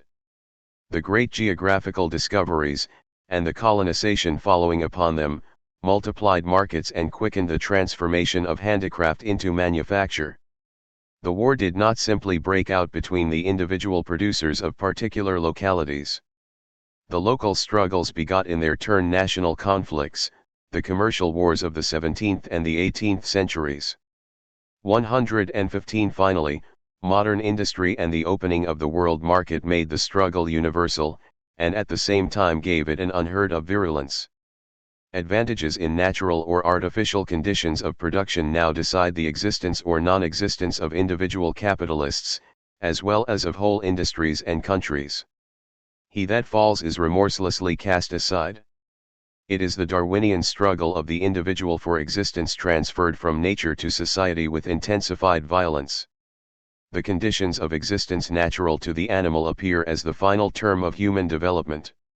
The contradiction between socialized production and capitalistic appropriation now presents itself as an antagonism between the organization of production in the individual workshop, and the anarchy of production in society generally. The capitalistic mode of production moves in these two forms of the antagonism immanent to it from its very origin. It is never able to get out of that vicious circle which Fourier had already discovered. What Fourier could not, indeed, see in his time is that this circle is gradually narrowing, that the movement becomes more and more a spiral, and must come to an end, like the movement of the planets, by collision with the center. It is the compelling force of anarchy in the production of society at large that more and more completely turns the great majority of men into proletarians, and it is the masses of the proletariat again who will finally put an end to anarchy in production. It is the compelling force of anarchy in social production that turns the limitless perfectibility of machinery under modern industry into a compulsory law by which every individual industrial capitalist must perfect his machinery more and more, under penalty of ruin. but the perfecting of machinery is making human labor superfluous. If the introduction and increase of machinery means the displacement of millions of manual by a few machine workers, improvement in machinery means the displacement of more and more of the machine workers themselves. It means, in the last instance, the production of a number of available wage workers in excess of the average needs of capital, the formation of a complete industrial reserve army, as I called it in 1845, *9 available at the times when industry is working at high pressure, to be cast out upon the street when the inevitable crash comes, a constant dead weight upon the limbs of the working class in its struggle for existence with capital, a regulator for the keeping of wages down to the low level that suits the interests of capital. Thus it comes about, to quote Marx, that machinery becomes the most powerful weapon in the war of capital against the working class, that the instruments of labor constantly tear the means of subsistence out of the hands of the laborer, that the very product of the worker is turned into an instrument for his subjugation. Thus it comes about that the economizing of the instruments of labor becomes at the same time, from the outset, the most reckless waste of labor power, and robbery based upon the normal conditions under which labor functions, that machinery, the most powerful instrument for shortening labor time, becomes the most unfailing means for placing every moment of the laborer's time and that of his family at the disposal of the capitalist for the purpose of expanding the value of his capital. Thus it comes about that the overwork of some becomes the preliminary condition for the idleness of others, and that modern industry, which hunts after new consumers over the whole world, forces the consumption of the masses at home down to a starvation minimum, and in doing this destroys its own home market. The law that always equilibrates the relative surplus population, or industrial reserve army, to the extent and energy of accumulation, this law rivets the laborer to capital more firmly than the wedges of Vulcan did Prometheus to the rock. It establishes an accumulation of misery corresponding with accumulation of capital. Accumulation of wealth at one pole is, therefore, at the same time accumulation of misery, agony of toil, slavery, ignorance, brutality, mental degradation, at the opposite pole, i.e., on the side of the class that produces its own product in the form of capital, Marx's Capital, p. 671. And to expect any other division of the products from the capitalistic mode of production is the same as expecting the electrodes of a battery not to decompose acidulated water, not to liberate oxygen at the positive, hydrogen at the negative pole, so long as they are connected with the battery.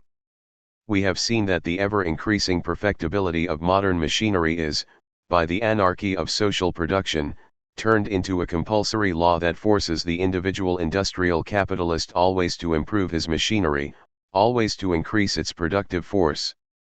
The bare possibility of extending the field of production is transformed for him into a similar compulsory law. The enormous expansive force of modern industry, compared with which that of gases is mere child's play, appears to us now as a necessity for expansion, both qualitative and quantitative, that laughs at all resistance. Such resistance is offered by consumption, by sales, by the markets for the products of modern industry. But the capacity for extension, extensive and intensive, of the markets is primarily governed by quite different laws that work much less energetically. The extension of the markets cannot keep pace with the extension of production. The collision becomes inevitable, and as this cannot produce any real solution so long as it does not break in pieces the capitalist mode of production, the collisions become periodic. Capitalist production has begotten another vicious circle. As a matter of fact, since 1825, when the first general crisis broke out, the whole industrial and commercial world, production and exchange among all civilized peoples and their more or less barbaric hangers-on, are thrown out of joint about once every 10 years. Commerce is at a standstill, the markets are glutted, products accumulate, as multitudinous as they are unsaleable, hard cash disappears, credit vanishes, factories are closed, the mass of the workers are in want of the means of subsistence, because they have produced too much of the means of subsistence, bankruptcy follows upon bankruptcy, execution upon execution. The stagnation lasts for years, productive forces and products are wasted and destroyed wholesale, until the accumulated mass of commodities finally filters off, more or less depreciated in value, until production and exchange gradually begin to move again. Little by little the pace quickens. It becomes a trot. The industrial trot breaks into a canter, the canter in turn grows into the headlong gallop of a perfect steeplechase of industry, commercial credit, and speculation, which finally, after breakneck leaps, ends where it began, in the ditch of a crisis. And so over and over again. We have now, since the year 1825, gone through this 5 times, and at the present moment, 1877, we are going through it for the 6th time. And the character of these crises is so clearly defined that Fourier hit all of them off when he described the first as crise pléthorique, a crisis from plethora. In these crises, the contradiction between socialized production and capitalist appropriation ends in a violent explosion. The circulation of commodities is, for the time being, stopped. Money, the means of circulation, becomes a hindrance to circulation. All the laws of production and circulation of commodities are turned upside down. The economic collision has reached its apogee. The mode of production is in rebellion against the mode of exchange, the productive forces are in rebellion against the mode of production which they have outgrown. The fact that the socialized organization of production within the factory has developed so far that it has become incompatible with the anarchy of production in society, which exists side by side with and dominates it, is brought home to the capitalists themselves by the violent concentration of capital that occurs during crises, through the ruin of many large, and a still greater number of small, capitalists. The whole mechanism of the capitalist mode of production breaks down under the pressure of the productive forces, its own creations. It is no longer able to turn all this mass of means of production into capital. They lie fallow, and for that very reason the industrial reserve army must also lie fallow. Means of production, means of subsistence, available laborers, all the elements of production and of general wealth, are present in abundance. But abundance becomes the source of distress and want, Fourier, because it is the very thing that prevents the transformation of the means of production and subsistence into capital. For in capitalistic society the means of production can only function when they have undergone a preliminary transformation into capital, into the means of exploiting human labor power. The necessity of this transformation into capital of the means of production and subsistence stands like a ghost between these and the workers. It alone prevents the coming together of the material and personal levers of production, it alone forbids the means of production to function, the workers to work and live. On the one hand, therefore, the capitalistic mode of production stands convicted of its own incapacity to further direct these productive forces. On the other, these productive forces themselves, with increasing energy, press forward to the removal of the existing contradiction, to the abolition of their quality as capital, to the practical recognition of their character as social productive forces. This rebellion of the productive forces, as they grow more and more powerful, against their quality as capital, this stronger and stronger command that their social character shall be recognized, forces the capitalist class itself to treat them more and more as social productive forces, so far as this is possible under capitalist conditions.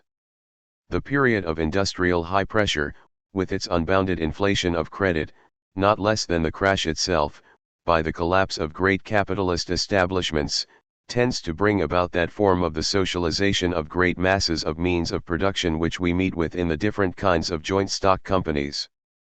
Many of these means of production and of communication are, from the outset, so colossal that, like the railways, they exclude all other forms of capitalistic exploitation.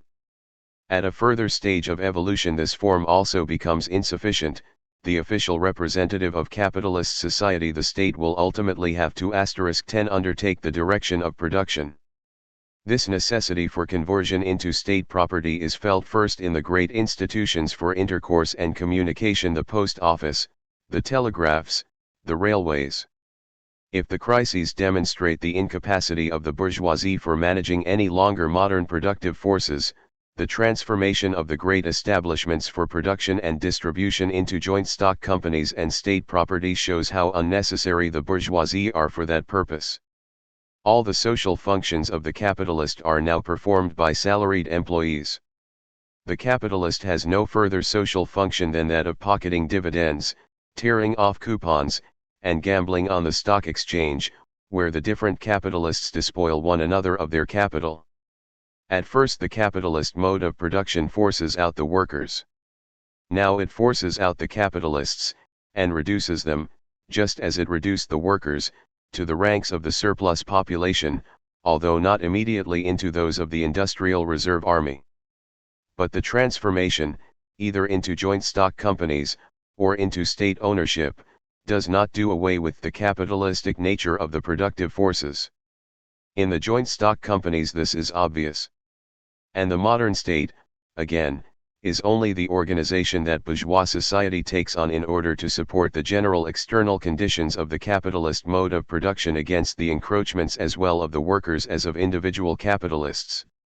The modern state, no matter what its form, is essentially a capitalist machine, the state of the capitalists, the ideal personification of the total national capital. The more it proceeds to the taking over of productive forces, the more does it actually become the national capitalist, the more citizens does it exploit. The workers remain wage workers, proletarians. The capitalist relation is not done away with. It is rather brought to a head. But, brought to a head, it topples over.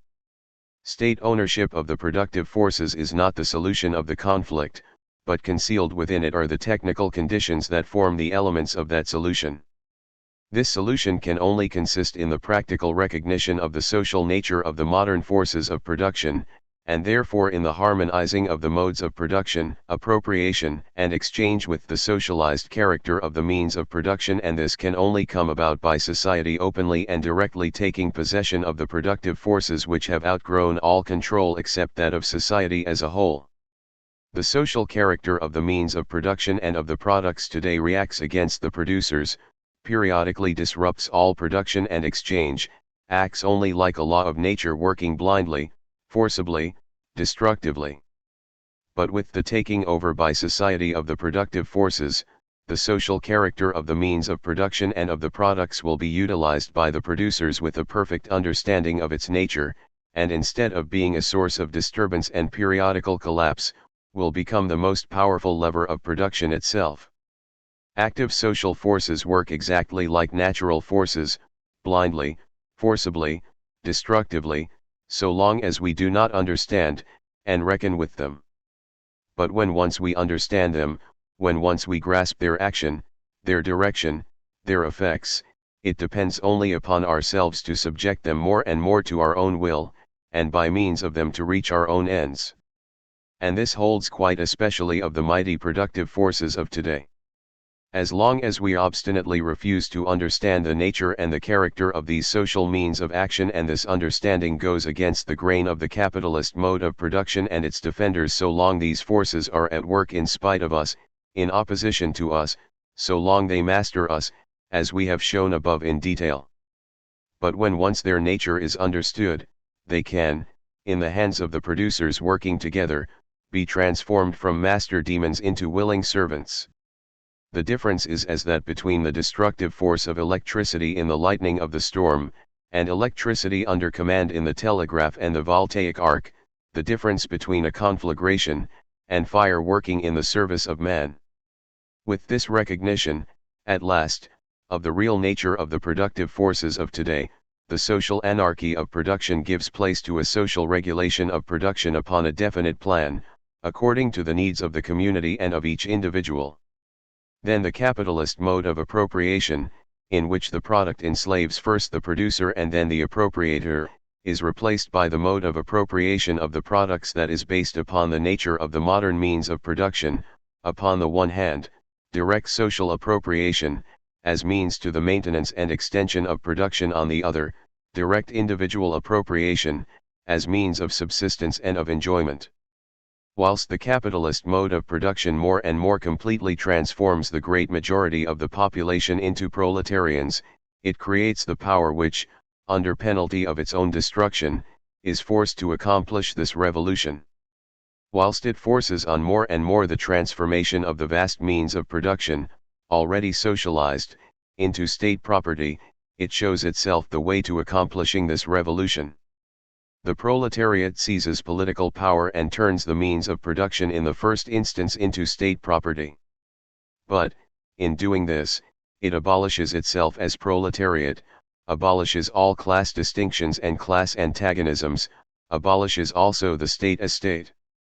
Society thus far, based upon class antagonisms, had need of the state, that is, of an organization of the particular class, which was pro tempore the exploiting class, for the maintenance of its external conditions of production, and, therefore, especially, for the purpose of forcibly keeping the exploited classes in the condition of oppression corresponding with the given mode of production, slavery, serfdom, wage labor. The state was the official representative of society as a whole, the gathering of it together into a visible embodiment. But it was this only in so far as it was the state of that class which itself represented, for the time being, society as a whole, in ancient times, the state of slave-owning citizens, in the Middle Ages, the feudal lords, in our own time, the bourgeoisie. When at last it becomes the real representative of the whole of society, it renders itself unnecessary.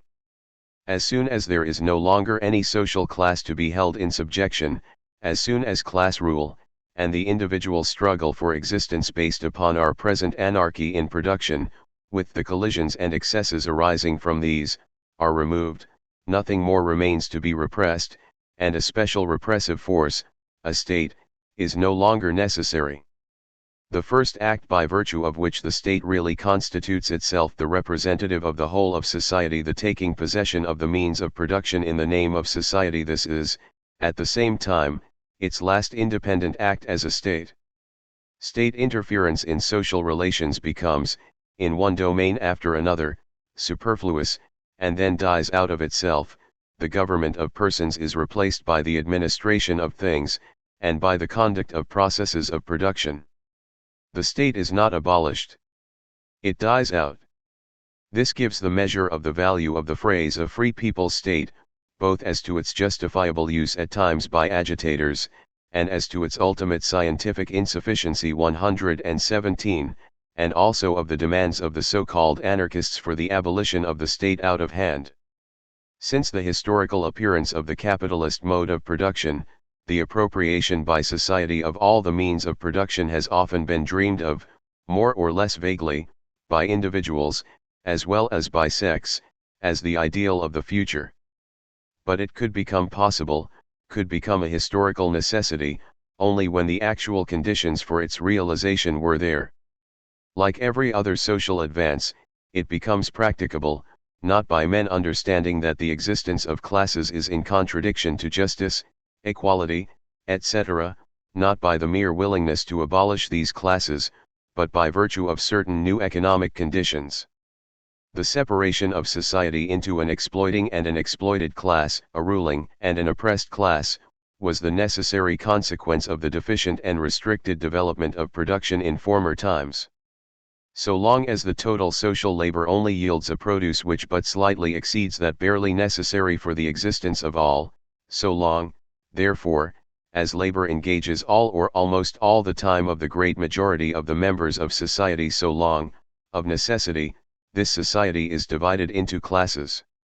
Side by side with the great majority, exclusively bond slaves to labor, arises a class freed from directly productive labor, which looks after the general affairs of society, the direction of labor, state business, law, science, art, etc. It is, therefore, the law of division of labor that lies at the basis of the division into classes.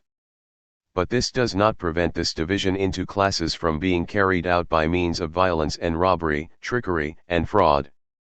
It does not prevent the ruling class, once having the upper hand, from consolidating its power at the expense of the working class, from turning its social leadership into an exploitation of the masses. But if, upon this showing, division into classes has a certain historical justification, it has this only for a given period, only under given social conditions. It was based upon the insufficiency of production. It will be swept away by the complete development of modern productive forces.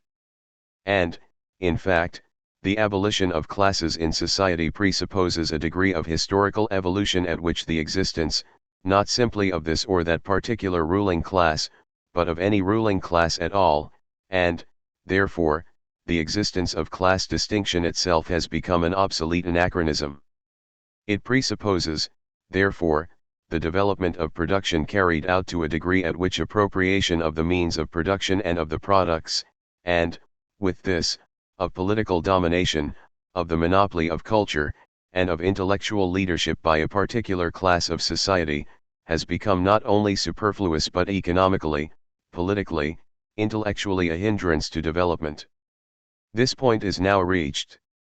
Their political and intellectual bankruptcy is scarcely any longer a secret to the bourgeoisie themselves. Their economic bankruptcy recurs regularly every 10 years. In every crisis, society is suffocated beneath the weight of its own productive forces and products, which it cannot use, and stands helpless face to face with the absurd contradiction that the producers have nothing to consume, because consumers are wanting. The expansive force of the means of production bursts the bonds that the capitalist mode of production had imposed upon them. Their deliverance from these bonds is the one precondition for an unbroken, constantly accelerated development of the productive forces, and therewith for a practically unlimited increase of production itself. Nor is this all. The socialized appropriation of the means of production does away, not only with the present artificial restrictions upon production, but also with the positive waste and devastation of productive forces and products that are at the present time the inevitable concomitants of production, and that reach their height in the crises. Further, it sets free for the community at large a mass of means of production and of products, by doing away with the senseless extravagance of the ruling classes of today and their political representatives. The possibility of securing for every member of society, by means of socialized production, an existence not only fully sufficient materially, and becoming day by day more full, but an existence guaranteeing to all the free development and exercise of their physical and mental faculties. This possibility is now for the first time here, but it is here. * 11. With the seizing of the means of production by society, production of commodities is done away with, and, simultaneously, the mastery of the product over the producer. Anarchy in social production is replaced by systematic, definite organization. The struggle for individual existence disappears. Then for the first time man, in a certain sense, is finally marked off from the rest of the animal kingdom, and emerges from mere animal conditions of existence into really human ones. The whole sphere of the conditions of life which environ man, and which have hitherto ruled man, now comes under the dominion and control of man, who for the first time becomes the real, conscious lord of nature, because he has now become master of his own social organization. The laws of his own social action, hitherto standing face to face with man as laws of nature foreign to, and dominating him, will then be used with full understanding, and so mastered by him. Man's own social organization, hitherto confronting him as a necessity imposed by nature and history, now becomes the result of his own free action. The extraneous objective forces that have hitherto governed history pass under the control of man himself. Only from that time will man himself, with full consciousness, make his own history. Only from that time will the social causes set in movement by him have, in the main and in a constantly growing measure, the results intended by him. It is the humanity's leap from the kingdom of necessity to the kingdom of freedom. To accomplish this act of universal emancipation is the historical mission of the modern proletariat. To thoroughly comprehend the historical conditions and thus the very nature of this act, to impart to the now oppressed class a full knowledge of the conditions and of the meaning of the momentous act it is called upon to accomplish, this is the task of the theoretical expression of the proletarian movement, scientific socialism. 3. Production. After all that has been said above, the reader will not be surprised to learn that the exposition of the principal features of socialism given in the preceding part is not at all in accordance with Herr Duhring's view. On the contrary, he must hurl it into the abyss where lie all the other rejected bastards of historical and logical fantasy, barren conceptions, confused and hazy notions DKG 498, etc. To Herr Duhring, socialism in fact is not at all a necessary product of historical development and still less of the grossly material economic conditions of today, directed toward the filling of the stomach exclusively. 231. He's got it all worked out much better. His socialism is a final and ultimate truth. It is the natural system of society ph 282, whose roots are to be found in a universal principle of justice DC 282. And if he cannot avoid taking notice of the existing situation, created by the sinful history of the past, in order to remedy it, this must be regarded rather as a misfortune for the pure principle of justice. Herr Duhring creates his socialism, like everything else, through the medium of his famous two men. Instead of these two puppets playing the part of master and servant, as they did in the past, they perform this once, for a change, the piece on the equality of rights and the foundations of the Duhringian socialism have been laid. It therefore goes without saying that to Herr Duhring the periodical crises in industry have not at all the historical significance which we were compelled to attribute to them. In his view, crises are only occasional deviations from normality. 218 and at most only serve to promote the development of a more regulated order. 219. The common method 227 of explaining crises by overproduction is in no wise adequate for his more exact conception of things. 343. Of course such an explanation may be permissible for specific crises in particular areas. As, for example, a swamping of the book market with works suddenly released for republication and suitable for mass sale. 227. Herr Duhring can at any rate go to sleep with the gratifying feeling that his immortal works will never bring on any such world disaster. He claims, however, that in great crises, it is not overproduction, but rather the lagging behind of popular consumption, artificially produced underconsumption, interference with the natural growth of the needs of the people, which ultimately make the gulf between supply and demand so critically wide. DC 227, 228. And he has even had the good fortune to find a disciple for this crisis theory of his. But unfortunately the underconsumption of the masses, the restriction of the consumption of the masses to what is necessary for their maintenance and reproduction, is not a new phenomenon.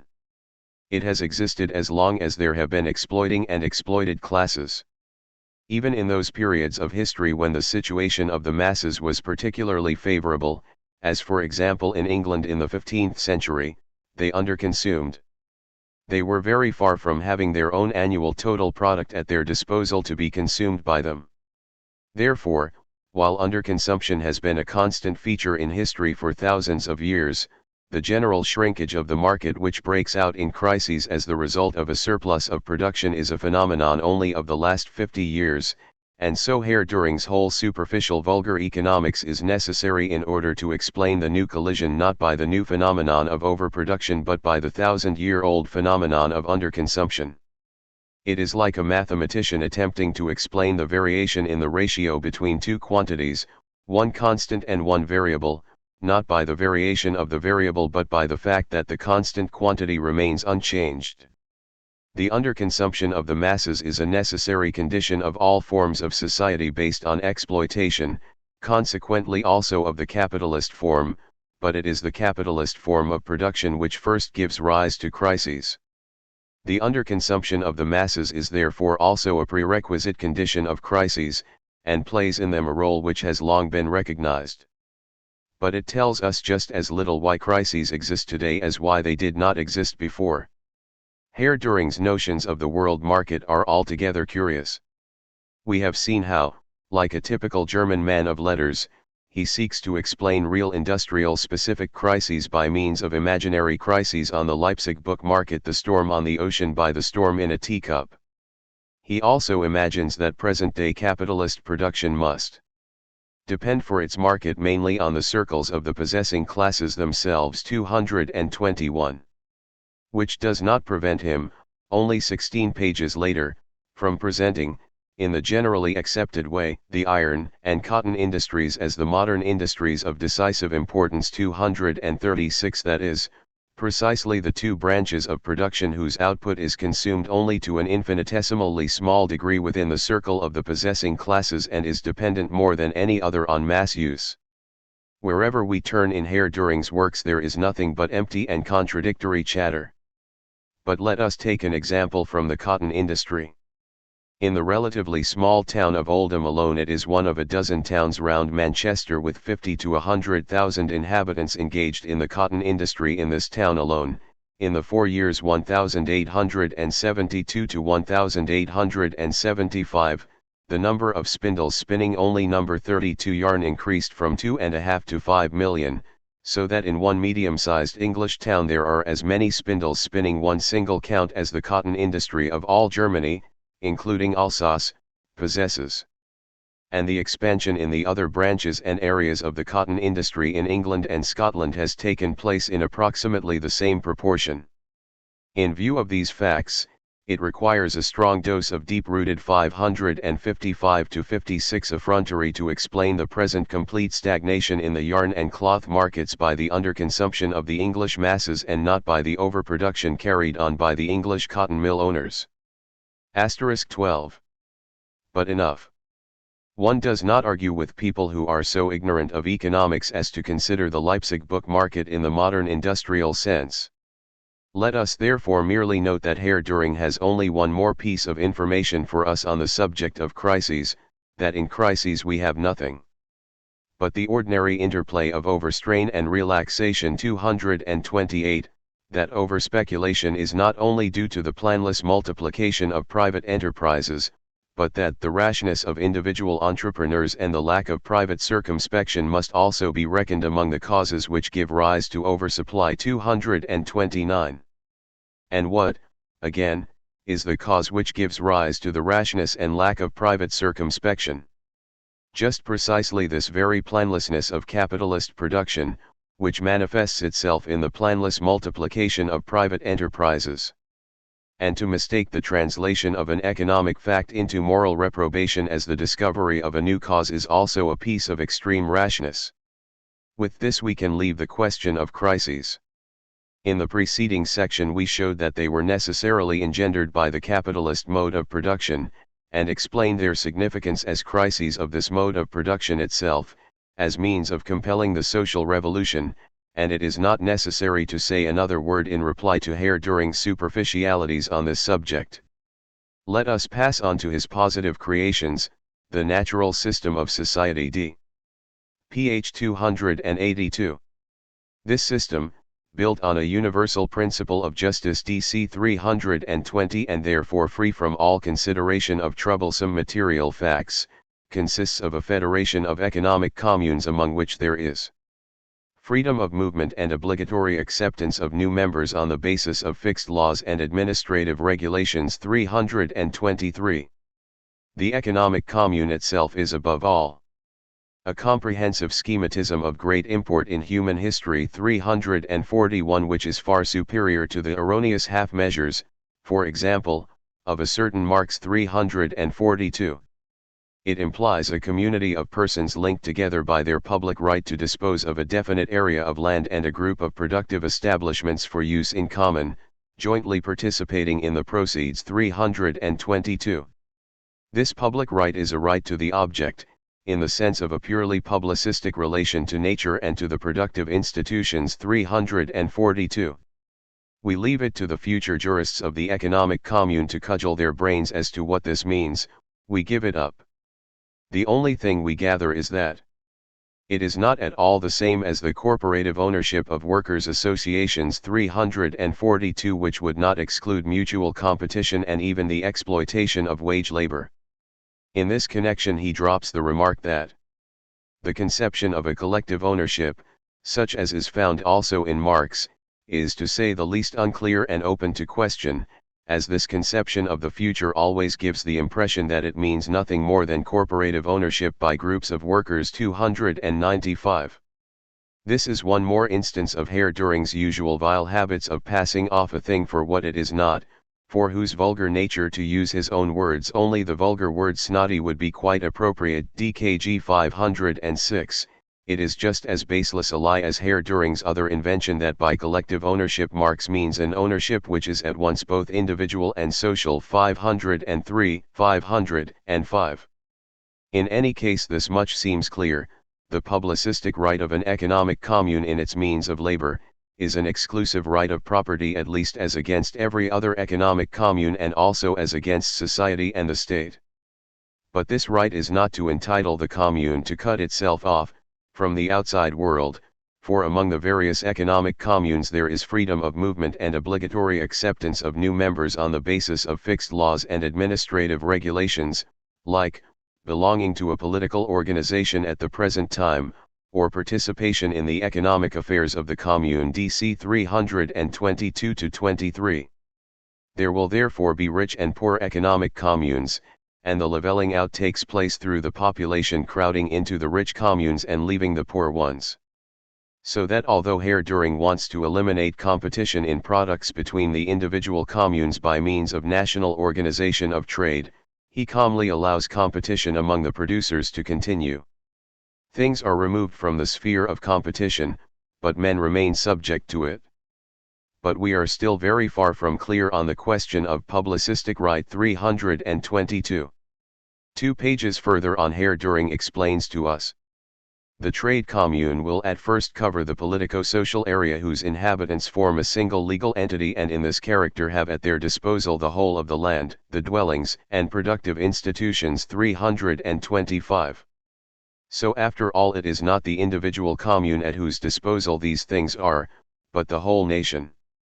The public right. 322, right to the object, publicistic relation to nature. 342 and so forth is therefore not merely in the least unclear and open to question. 295, it is in direct contradiction with itself. It is in fact, at any rate in so far as each individual economic commune is likewise a legal entity, an ownership which is at once both individual and social. DKG 503, and this latter nebulous hybrid. 504 is once again, therefore, only to be met with in Herr Duhring's own works. In any case, the economic commune has at its disposal instruments of labor for the purpose of production. How is this production carried on? Judging by all Herr Duhring has told us, precisely as in the past, except that the commune takes the place of the capitalists. The most we are told is that everyone will then be free to choose his occupation, and that there will be equal obligation to work. The basic form of all production hitherto has been the division of labor, on the one hand, within society as a whole, and on the other, within each separate productive establishment. How does the Duhring Sociality CDC 263, 277, 291 stand on this question? The first great division of labor in society is the separation of town and country. This antagonism, according to Herr Duhring, is in the nature of things inevitable. 232. But it is in general doubtful to regard the gulf between agriculture and industry as unbridgeable. In fact, there already exists, to a certain extent, constancy of interconnection with promises to increase considerably in the future. 250. Already, we learn, 2 industries have penetrated agriculture and rural production: in the first place, distilling, and in the second, beet sugar manufacturing.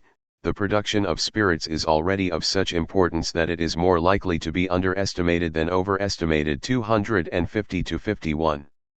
And if it were possible, as a result of some inventions, for a larger number of industries to develop in such a way that they should be compelled to localize their production in the country and carry it on in direct association with the production of raw materials. 251. Then this would weaken the antithesis between town and country and provide the widest possible basis for the development of civilization.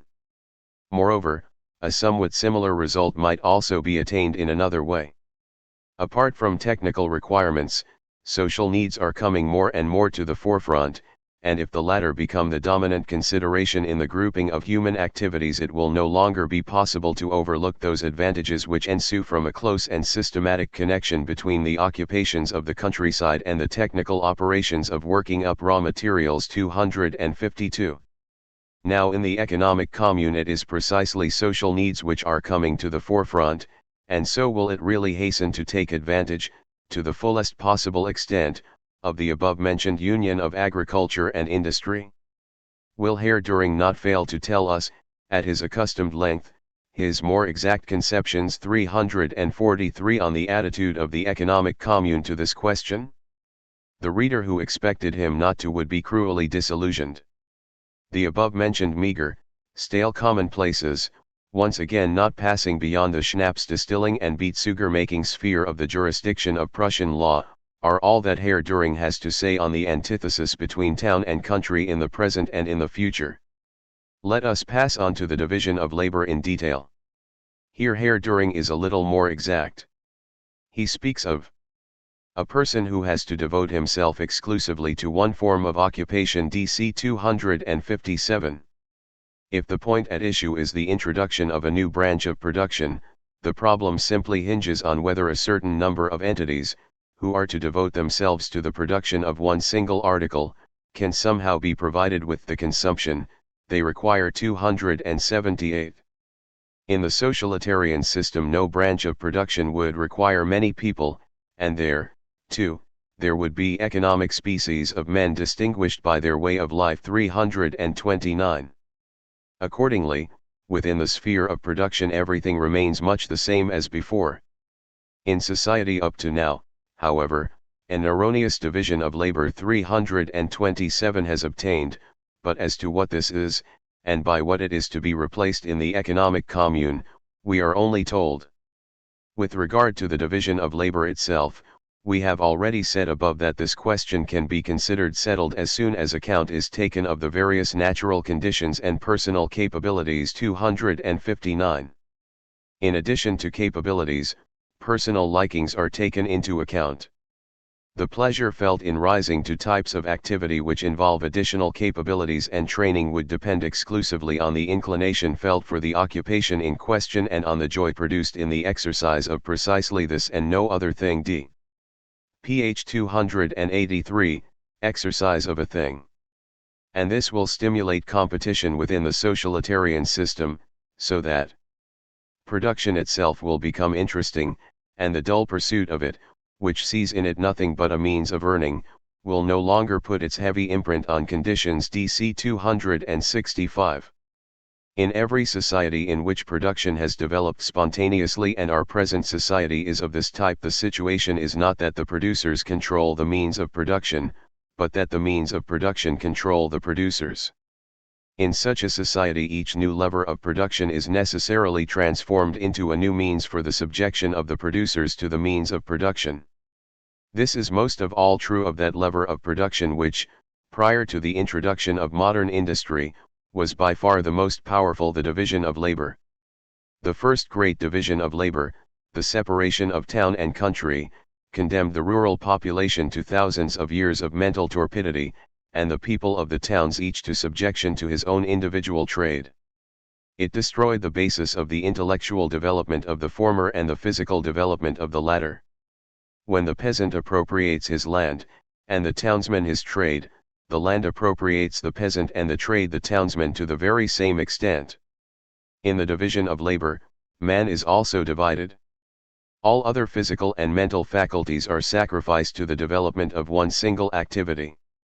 This stunting of man grows in the same measure as the division of labor, which attains its highest development in manufacture. Manufacture splits up each trade into its separate partial operations, allots each of these to an individual laborer as his life calling, and thus chains him for life to a particular detail function and a particular tool. It converts the laborer into a crippled monstrosity, by forcing his detail dexterity at the expense of a world of productive capabilities and instincts. The individual himself is made the automatic motor of a fractional operation, Marx, a motor which in many cases is perfected only by literally crippling the laborer physically and mentally. The machinery of modern industry degrades the laborer from a machine to the mere appendage of a machine. The lifelong speciality of handling one and the same tool, now becomes the lifelong speciality of serving one and the same machine. Machinery is put to a wrong use, with the object of transforming the workman, from his very childhood, into a part of a detail machine, Marx. And not only the laborers but also the classes directly or indirectly exploiting the laborers are made subject, through the division of labor, to the tool of their function, the empty-minded bourgeois to his own capital and his own insane craving for profits, the lawyer to his fossilist legal conceptions, which dominate him as an independent power, the educated classes in general to their manifold species of local narrow-mindedness and one-sidedness, to their own physical and mental short-sightedness, to their stunted growth due to their narrow specialized education and their being chained for life to this specialized activity even when this specialized activity is merely to do nothing. The utopians were already perfectly clear in their minds as to the effects of the division of labor, the stunting on the one hand of the laborer, and on the other of the labor function, which is restricted to the lifelong uniform mechanical repetition of one and the same operation. The abolition of the antithesis between town and country was demanded by Fourier, as by Owen, as the first basic prerequisite for the abolition of the old division of labor altogether. Both of them thought that the population should be scattered through the country in groups of 1,600 to 3,000 persons, each group was to occupy a gigantic palace, with a household run on communal lines, in the center of their area of land. It is true that Fourier occasionally refers to towns, but these were to consist in turn of only 4 or 5 such palaces situated near each other. Both writers would have each member of society occupied in agriculture as well as in industry.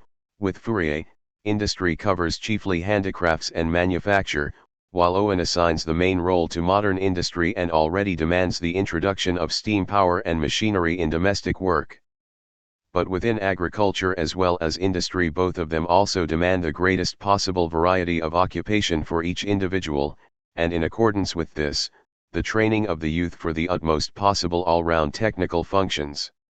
They both consider that man should gain universal development through universal practical activity and that labor should recover the attractiveness of which the division of labor has despoiled it, in the first place through this variation of occupation, and through the correspondingly short duration of the sitting, to use Fourier's expression, devoted to each particular kind of work. Both Fourier and Owen are far in advance of the mode of thought of the exploiting classes inherited by Herr Duhring, according to which the antithesis between town and country is inevitable in the nature of things, the narrow view that a number of entities DC 257 must in any event be condemned to the production of one single article, the view that desires to perpetuate the economic species 329 of men distinguished by their way of life, people who take pleasure in the performance of precisely this and no other thing, who have therefore sunk so low that they rejoice in their own subjection and one-sidedness. In comparison with the basic conceptions even of the idiot DKG 286, Fourier's most recklessly bold fantasies, in comparison even with the paltriest ideas of the crude, feeble, and paltry 295, 296 Owen Herr Duhring, himself still completely dominated by the division of labor, is no more than an impertinent dwarf. In making itself the master of all the means of production to use them in accordance with a social plan, society puts an end to the former subjection of men to their own means of production.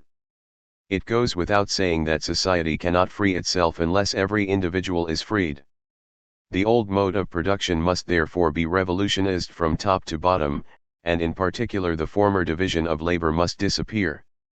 Its place must be taken by an organization of production in which, on the one hand, no individual can throw on the shoulders of others his share in productive labor, this natural condition of human existence, and in which, on the other hand, productive labor, instead of being a means of subjugating men, will become a means of their emancipation, by offering each individual the opportunity to develop all his faculties, physical and mental, in all directions and exercise them to the full, in which, therefore, productive labor will become a pleasure instead of being a burden. Today this is no longer a fantasy, no longer a pious wish.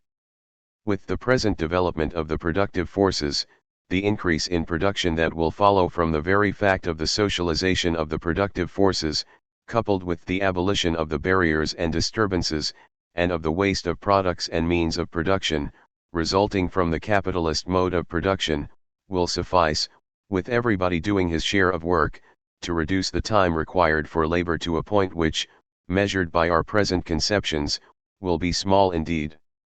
Nor is the abolition of the old division of labor a demand which could only be carried through to the detriment of the productivity of labor. On the contrary, thanks to modern industry, it has become a condition of production itself. The employment of machinery does away with the necessity of crystallizing the distribution of various groups of workmen among the different kinds of machines after the manner of manufacture, by the constant annexation of a particular man to a particular function. Since the motion of the whole system does not proceed from the workman, but from the machinery, a change of persons can take place at any time without an interruption of the work. Lastly, the quickness with which machine work is learned by young people, does away with the necessity of bringing up for exclusive employment by machinery, a special class of operatives. But while the capitalist mode of employment of machinery necessarily perpetuates the old division of labor with its fossilis specialization, although it has become superfluous from a technical standpoint, the machinery itself rebels against this anachronism. The technical basis of modern industry is revolutionary. By means of machinery, chemical processes, and other methods, it is continually causing changes not only in the technical basis of production, but also in the functions of the laborer, and in the social combinations of the labor process. At the same time, it thereby also revolutionizes the division of labor within the society, and incessantly launches masses of capital and of work people from one branch of production to another. Modern industry, by its very nature, therefore necessitates variation of labor, fluency of function, universal mobility of the laborer.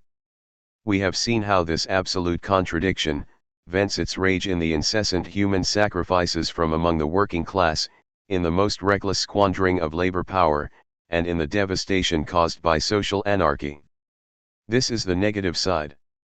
But if, on the one hand, variation of work at present imposes itself after the manner of an overpowering natural law, and with the blindly destructive action of a natural law that meets with resistance at all points, modern industry, on the other hand, through its catastrophes imposes the necessity of recognizing, as a fundamental law of production, variation of work, consequently fitness of the laborer for varied work, consequently the greatest possible development of his varied aptitudes.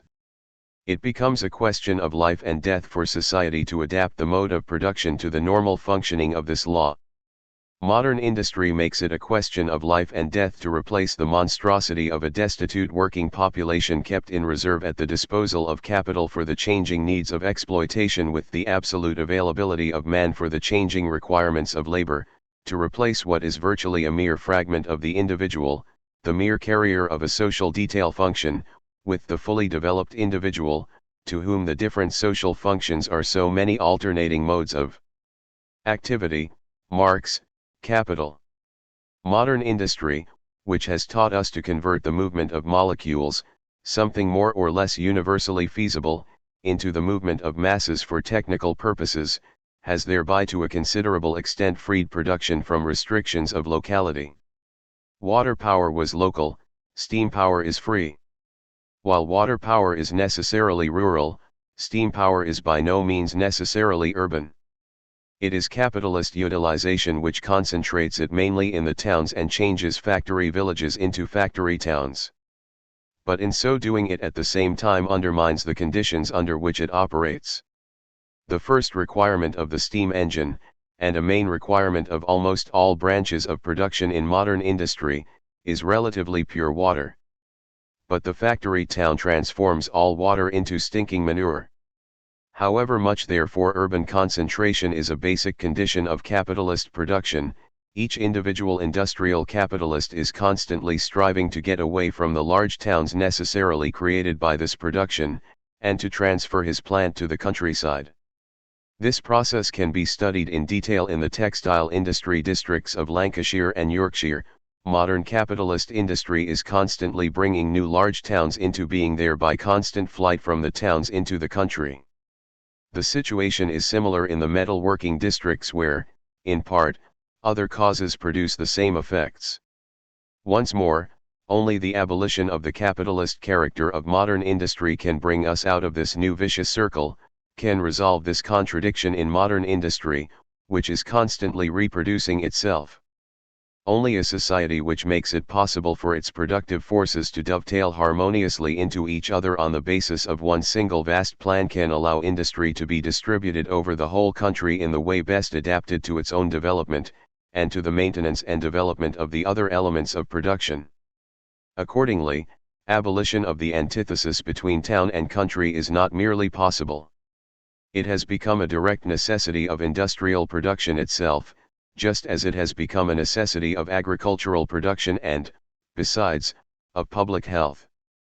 The present poisoning of the air, water, and land can be put an end to only by the fusion of town and country, and only such fusion will change the situation of the masses now languishing in the towns, and enable their excrement to be used for the production of plants instead of for the production of disease. Capitalist industry has already made itself relatively independent of the local limitations arising from the location of sources of the raw materials it needs. The textile industry works up, in the main, imported raw materials. Spanish iron ore is worked up in England and Germany, and Spanish and South American copper ores, in England. Every coal field now supplies fuel to an industrial area far beyond its own borders, an area which is widening every year. Along the whole of the European coast steam engines are driven by English and to some extent also by German and Belgian coal.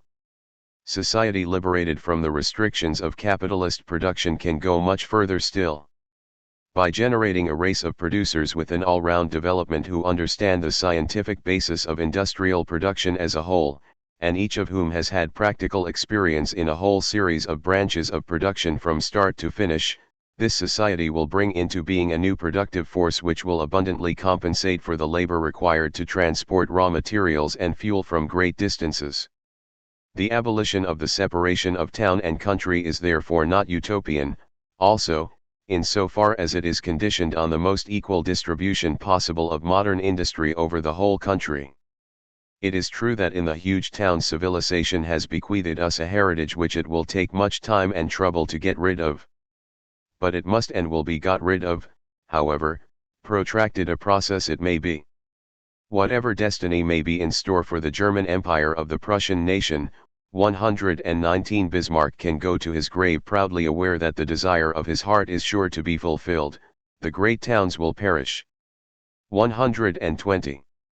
And now see how puerile is Herr Duhring's idea that society can take possession of all means of production in the aggregate without revolutionizing from top to bottom the old method of production and first of all putting an end to the old division of labor, that everything will be in order once natural opportunities and personal capabilities are taken into account. DC 259. That therefore whole masses of entities will remain, as in the past, subjected to the production of one single article, whole populations 275 will be engaged in a single branch of production, and humanity continue to be divided, as in the past, into a number of different crippled economic species. 329, for there still are porters and architects. DKG 500. Society is to become master of the means of production as a whole, in order that each individual may remain the slave of his means of production, and have only a choice as to which means of production are to enslave him. And see also how Herr Duhring considers the separation of town and country as inevitable in the nature of things. DC 232, and can find only a tiny palliative in schnapps distilling and beet sugar manufacturing too, in their connection specifically Prussian, branches of industry, how he makes the distribution of industry over the country dependent on certain future inventions and on the necessity of associating industry directly with the procurement of raw materials which are already used at an ever-increasing distance from their place of origin. And Herr Duhring finally tries to cover up his rear by assuring us that in the long run social wants will carry through the union between agriculture and industry even against economic considerations. as if this would be some economic sacrifice.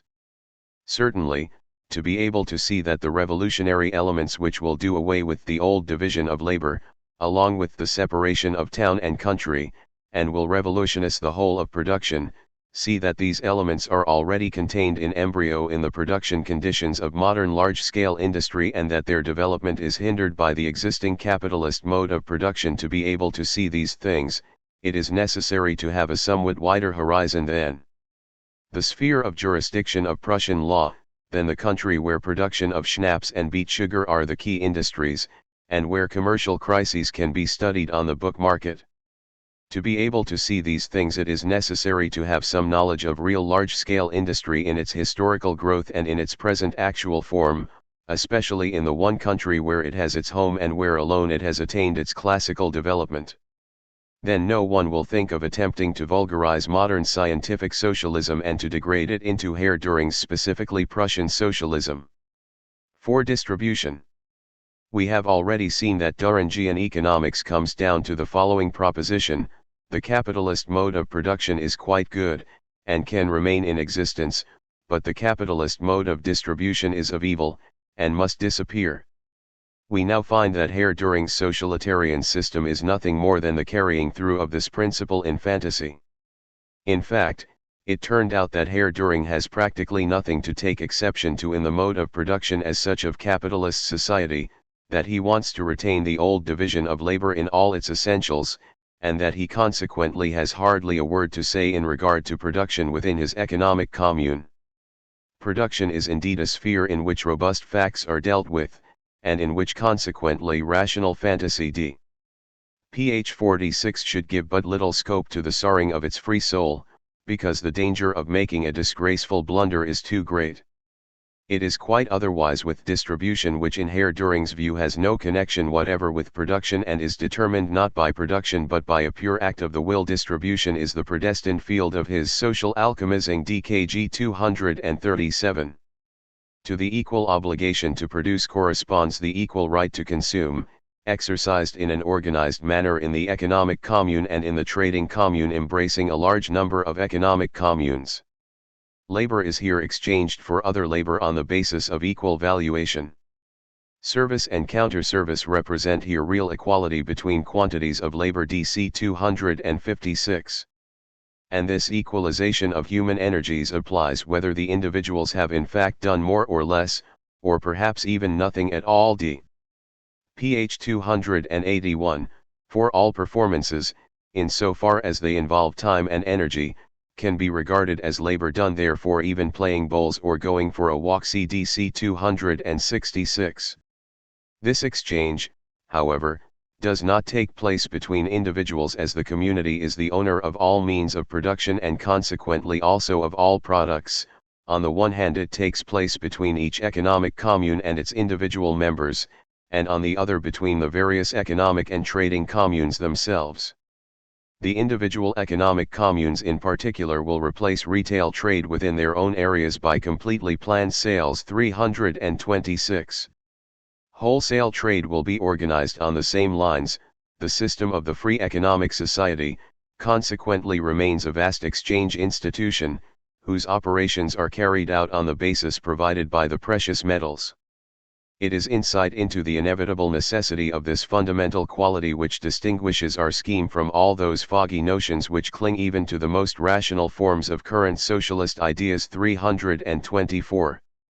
For the purposes of this exchange, the economic commune, as the first appropriator of the social products, has to determine, for each type of articles, a uniform price. 277, based on the average production costs. The significance which the so-called costs of production have for value and price today, will be provided, in the socialitarian system, by the estimates of the quantity of labor to be employed. These estimates, by virtue of the principle of equal rights for each individual also in the economic sphere, can be traced back, in the last analysis, to consideration of the number of persons that participated in the labor. They will result in the relation of prices corresponding both to the natural conditions of production and to the social right of realization. The output of the precious metals will continue, as now, to determine the value of money. It can be seen from this that in the changed constitution of society, one not only does not lose the determining factor and measure, in the first place of values, and, with value, of the exchange relations between products, but wins them good and proper for the first time. 326 to 327. The famous absolute value DKG 499 is at last realized. On the other hand, however, the commune must also put its individual members in a position to buy from it the articles produced, by paying to each, in compensation for his labor, a certain sum of money, daily, weekly or monthly, but necessarily the same for all. From the socialitarian standpoint, it is consequently a matter of indifference whether we say that wages disappear, or that they must become the exclusive form of economic income. DC 263. Equal wages and equal prices, however, establish quantitative, if not qualitative equality of consumption. 268, and thereby the universal principle of justice. 282 is realized in the economic sphere. As to how the level of this wage of the future is to be determined, Herr Duhring tells us only that here too, as in all other cases, there will be an exchange of equal labor for equal labor. DC 257. For 6 hours of labor, therefore, a sum of money will be paid which also embodies in itself 6 hours of labor. Nevertheless, the universal principle of justice must not in any way be confounded with that crude leveling down which makes the bourgeois so indignantly oppose all communism, and especially the spontaneous communism of the workers. It is by no means so inexorable as it would like to appear. The equality in principle of economic rights does not exclude the voluntary addition to what justice requires of an expression of special recognition and honor. Society honors itself in conferring distinction on the higher types of professional ability by a moderate additional allocation for consumption. 267. And Herr Duhring, too, honors himself, when combining the innocence of a dove with the subtleness of a serpent, Matthew 10:16. And he displays such touching concern for the moderate additional consumption of the Duhrings of the future. This will finally do away with the capitalist mode of distribution. 4. Supposing under such conditions someone actually had a surplus of private means at his disposal, he would not be able to find any use for it as capital. No individual and no group would acquire it from him for production, except by way of exchange or purchase, but neither would ever have occasion to pay him interest or profit. 264 to 65. Hence inheritance conforming to the principle of equality. 289 would be permissible. It cannot be dispensed with, for a certain form of inheritance will always be a necessary accompaniment of the family principle. But even the right of inheritance will not be able to lead to any amassing of considerable wealth, as the building up of property can never again aim at the creation of means of production and purely rentiers' existences. 291. And this fortunately completes the economic commune. Let us now have a look at how it works. We assume that all of Herr Duhring's preliminary conditions are completely realized. We therefore take it for granted that the economic commune pays to each of its members, for 6 hours of labor a day, a sum of money, say 12 marks, in which likewise 6 hours of labor are embodied. We assume further that prices exactly correspond to values, and therefore, on our assumptions, cover only the costs of raw materials, the wear and tear of machinery, the consumption of instruments of labor and the wages paid. An economic commune of 100 working members would then produce in a day commodities to the value of 1200 marks, and in a year of 300 working days, 360,000 marks. It pays the same sum to its members, each of whom does as he likes with his share, which is 12 marks a day or 3,600 marks a year. At the end of a year, and at the end of 100 years, the commune is no richer than it was at the beginning. During this whole period it will never once be in a position to provide even the moderate additional allocation for Herr Duhring's consumption, unless it cares to take it from its stock of means of production. Accumulation is completely forgotten. Even worse, as accumulation is a social necessity and the retention of money provides a convenient form of accumulation, the organization of the economic commune directly impels its members to accumulate privately, and thereby leads it to its own destruction. How can this conflict in the nature of the economic commune be avoided? It might take refuge in his beloved taxes 24, the price surcharge, and sell its annual production for 480,000 instead of 360,000. But as all other economic communes are in the same position, and would therefore act in the same way, each of them, in its exchanges with the others, would have to pay just as much taxes as it pockets itself, and the tribute 374 would thus have to fall on its own members alone. Or the economic commune might settle the matter without more ado by paying to each member, for 6 hours of labor, the product of less than 6 hours, say, of 4 hours, of labor, that is to say, instead of 12 marks only 8 marks a day, leaving the prices of commodities, however, at their former level. In this case it does directly and openly what it strived to do in a hidden and indirect way in the former case. It forms Marxian surplus value to the amount of 120,000 marks annually, by paying its members, on outright capitalist lines, less than the value of what they produce, while it sells them commodities, which they can only buy from it, at their full value. The economic commune can therefore secure a reserve fund only by revealing itself as an ennobled truck system *13 on the widest possible communist basis. So have your choice. Either the economic commune exchanges equal labor for equal labor 257, and in this case it cannot accumulate a fund for the maintenance and extension of production, but only the individual members can do this, or it does form such a fund, but in this case it does not exchange equal labor for equal labor. Such is the content of exchange in the economic commune. What of its form? The exchange is effected through the medium of metallic money, and Herr Duhring is not a little proud of the world historic import DC 341 of this reform.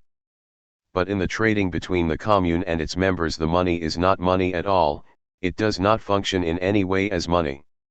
It serves as a mere labor certificate, to use Marx's phrase, it is merely evidence of the part taken by the individual in the common labor, and of his right to a certain portion of the common produce destined for consumption, and in carrying out this function, it is no more money than a ticket for the theater. It can therefore be replaced by any other token, just as Whiteling replaces it by a ledger, in which the labor hours worked are entered on one side and means of subsistence taken as compensation on the other. 121 In a word, in the trading of the economic commune with its members it functions merely as Owen's labor money, that phantom which Herr Duhring looks down upon so disdainfully, but nevertheless is himself compelled to introduce into his economics of the future. Whether the token which certifies the measure of fulfillment of the obligation to produce, and thus of the earned right to consume 320 is a scrap of paper, a counter or a gold coin is absolutely of no consequence for this purpose. For other purposes, however, it is by no means immaterial, as we shall see. If therefore, in the trading of an economic commune with its members, metallic money does not function as money but as a disguised labor certificate, it performs its money function even less in exchange between the different economic communes. In this exchange, on the assumptions made by Herr Duhring, metallic money is totally superfluous. In fact, mere bookkeeping would suffice, which would effect the exchange of products of equal labor for products of equal labor far more simply if it used the natural measure of labor time, with the labor hour as unit than if it first converted the labor hours into money. The exchange is in reality simple exchange in kind, all balances are easily and simply settled by drafts on other communes. But should a commune really have a deficit in its dealings with other communes, all the gold existing in the universe ph 96, money by nature DC 39 though it be, could not save this commune from the fate of having to make good this deficit by increasing the quantity of its own labor, if it does not want to fall into a position of dependence on other communes on account of its debt.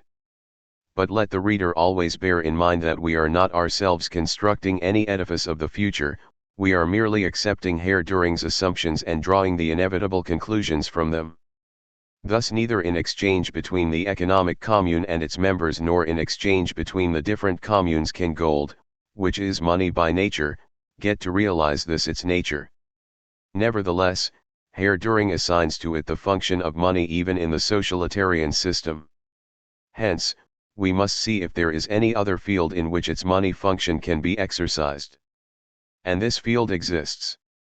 Herr Duhring gives everyone a right to quantitatively equal consumption 268, but he cannot compel anyone to exercise it. On the contrary, he is proud that in the world he has created everyone can do what he likes with his money. He therefore cannot prevent some from setting aside a small money hoard, while others are unable to make ends meet on the wage paid to them. He even makes this inevitable by explicitly recognizing in the right of inheritance that family property should be owned in common, whence comes also the obligation of the parents to maintain their children. But this makes a wide breach in quantitatively equal consumption. The bachelor lives like a lord, happy and content with his 8 or 12 marks a day, while the widower with 8 minor children finds it very difficult to manage on this sum. On the other hand, by accepting money in payment without any question, the commune leaves open the door to the possibility that this money may have been obtained otherwise than by the individual's own labor. Non-OLET. 122 The commune does not know where it comes from. But in this way all conditions are created permitting metallic money, which hitherto played the role of a mere labor certificate, to exercise its real money function. Both the opportunity and the motive are present, on the one hand to form a hoard, and on the other to run into debt. The needy individual borrows from the individual who builds up a hoard. The borrowed money, accepted by the commune in payment for means of subsistence, once more becomes what it is in present-day society, the social incarnation of human labor, the real measure of labor, the general medium of circulation. All the laws and administrative regulations 323 in the world are just as powerless against it as they are against the multiplication table or the chemical composition of water. And as the builder of the hoard is in a position to extort interest from people in need, usury is restored along with metallic money functioning as money. Up to this point we have only considered the effects of a retention of metallic money within the field of operation of the Duhring economic commune. But outside this field the rest of the world, the profligate world, meanwhile carries on contentedly in the old accustomed way. On the world market gold and silver remain world money, a general means of purchase and payment, the absolute social embodiment of wealth. And this property of the precious metal gives the individual members of the economic communes a new motive to accumulate a hoard, get rich, exact usury, the motive to maneuver freely and independently with regard to the commune and beyond its borders, and to realize on the world market the private wealth which they have accumulated. The usurers are transformed into dealers in the medium of circulation, bankers, controllers of the medium of circulation and of world money, and thus into controllers of production, and thus into controllers of the means of production, even though these may still for many years be registered nominally as the property of the economic and trading communes. And so that hoarders and usurers, transformed into bankers, become the masters also of the economic and trading communes themselves. Herr Duhring's socialitarian system is indeed quite fundamentally different from the hazy notions DKG 498 of the other socialists. It has no other purpose but the recreation of high finance, under whose control and for whose pecuniary advantage it will labor valiantly if it should ever happen to be established and to hold together. Its one hope of salvation would lie in the amassers of hoards preferring, by means of their world money, to run away from the commune with all possible speed. Ignorance of earlier socialist thought is so widespread in Germany that an innocent youth might at this point raise the question whether, for example, Owen's labor notes might not lead to a similar abuse. Although we are here not concerned with developing the significance of these labor notes, space should be given to the following for the purpose of contrasting Duhring's comprehensive schematism DC 341 with Owen's crude, feeble and meager ideas DKG 295, 296.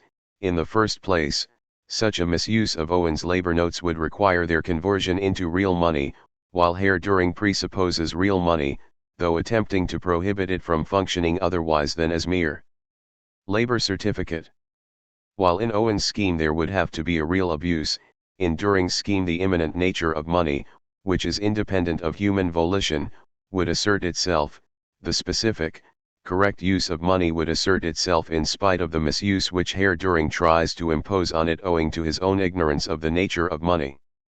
Secondly, with Owen the labor notes are only a transitional form to complete community and free utilization of the resources of society, and incidentally at most also a means designed to make communism plausible to the British public.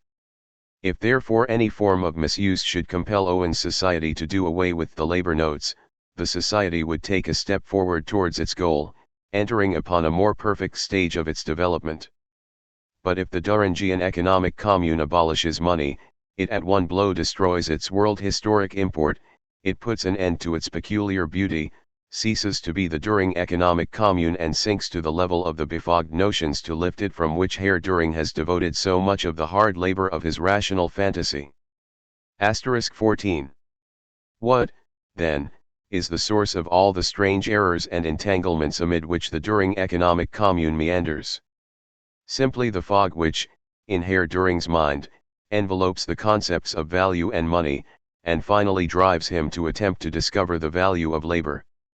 But as Herr Duhring has not by any means the monopoly of such fogginess for Germany, but on the contrary meets with many competitors, we will overcome our reluctance for a moment and solve the knot 497 which he has contrived to make here. The only value known in economics is the value of commodities. What are commodities? Products made in a society of more or less separate private producers, and therefore in the first place private products. These private products, however, become commodities only when they are made, not for consumption by their producers, but for consumption by others, that is, for social consumption. They enter into social consumption through exchange. The private producers are therefore socially interconnected, constitute a society. Their products, although the private products of each individual, are therefore simultaneously but unintentionally and as it were involuntarily, also social products. In what, then, consists the social character of these private products? Evidently in two peculiarities: first, that they all satisfy some human want, have a use value not only for the producers but also for others, and secondly, that although they are products of the most varied individual labor, they are at the same time products of human labor as such, of general human labor. In so far as they have a use value also for other persons, they can, generally speaking, enter into exchange. In so far as general human labor, the simple expenditure of human labor power is incorporated in all of them, they can be compared with each other in exchange, be assumed to be equal or unequal, according to the quantity of this labor embodied in each. In two equal products made individually, social conditions being equal, an unequal quantity of individual labor may be contained, but always only an equal quantity of general human labor. An unskilled smith may make 5 horseshoes in the time a skillful smith makes 10. But society does not form value from the accidental lack of skill of an individual, it recognizes as general human labor only labor of a normal average degree of skill at the particular time. In exchange therefore, one of the 5 horseshoes made by the first smith has no more value than one of the 10 made by the other in an equal time. Individual labor contains general human labor only in so far as it is socially necessary. Therefore when I say that a commodity has a particular value, I say, 1. That it is a socially useful product, 2. That it has been produced by a private individual for private account, 3. That although a product of individual labor, it is nevertheless at the same time and as it were unconsciously and involuntarily, also a product of social labor and, be it noted, of a definite quantity of this labor, ascertained in a social way, through exchange. 4. I express this quantity not in labor itself, in so and so many labor hours, but in another commodity. If therefore I say that this clock is worth as much as that piece of cloth and each of them is worth 50 marks, I say that an equal quantity of social labor is contained in the clock, the cloth, and the money. I therefore assert that the social labor time represented in them has been socially measured and found to be equal. But not directly, absolutely, as labor time is usually measured, in labor hours or days, etc., but in a roundabout way, through the medium of exchange, relatively. That is why I cannot express this definite quantity of labor time in labor hours. How many of them remains unknown to me, but also only in a roundabout way, relatively, in another commodity, which represents an equal quantity of social labor time. The clock is worth as much as the piece of cloth. But the production and exchange of commodities, while compelling the society based on them to take this roundabout way, likewise compel it to make the detour as short as possible. They single out from the commonalty of commodities one sovereign commodity in which the value of all other commodities can be expressed once and for all, a commodity which serves as the direct incarnation of social labor, and is therefore directly and unconditionally exchangeable for all commodities. Money. Money is already contained in embryo in the concept of value. It is value, only in developed form. But since the value of commodities, as opposed to the commodities themselves, assumes independent existence in money, a new factor appears in the society which produces and exchanges commodities, a factor with new social functions and effects. We need only state this point at the moment, without going more closely into it. The political economy of commodity production is by no means the only science which has to deal with factors known only relatively. The same is true of physics, where we do not know how many separate gas molecules are contained in a given volume of gas, pressure and temperature being also given.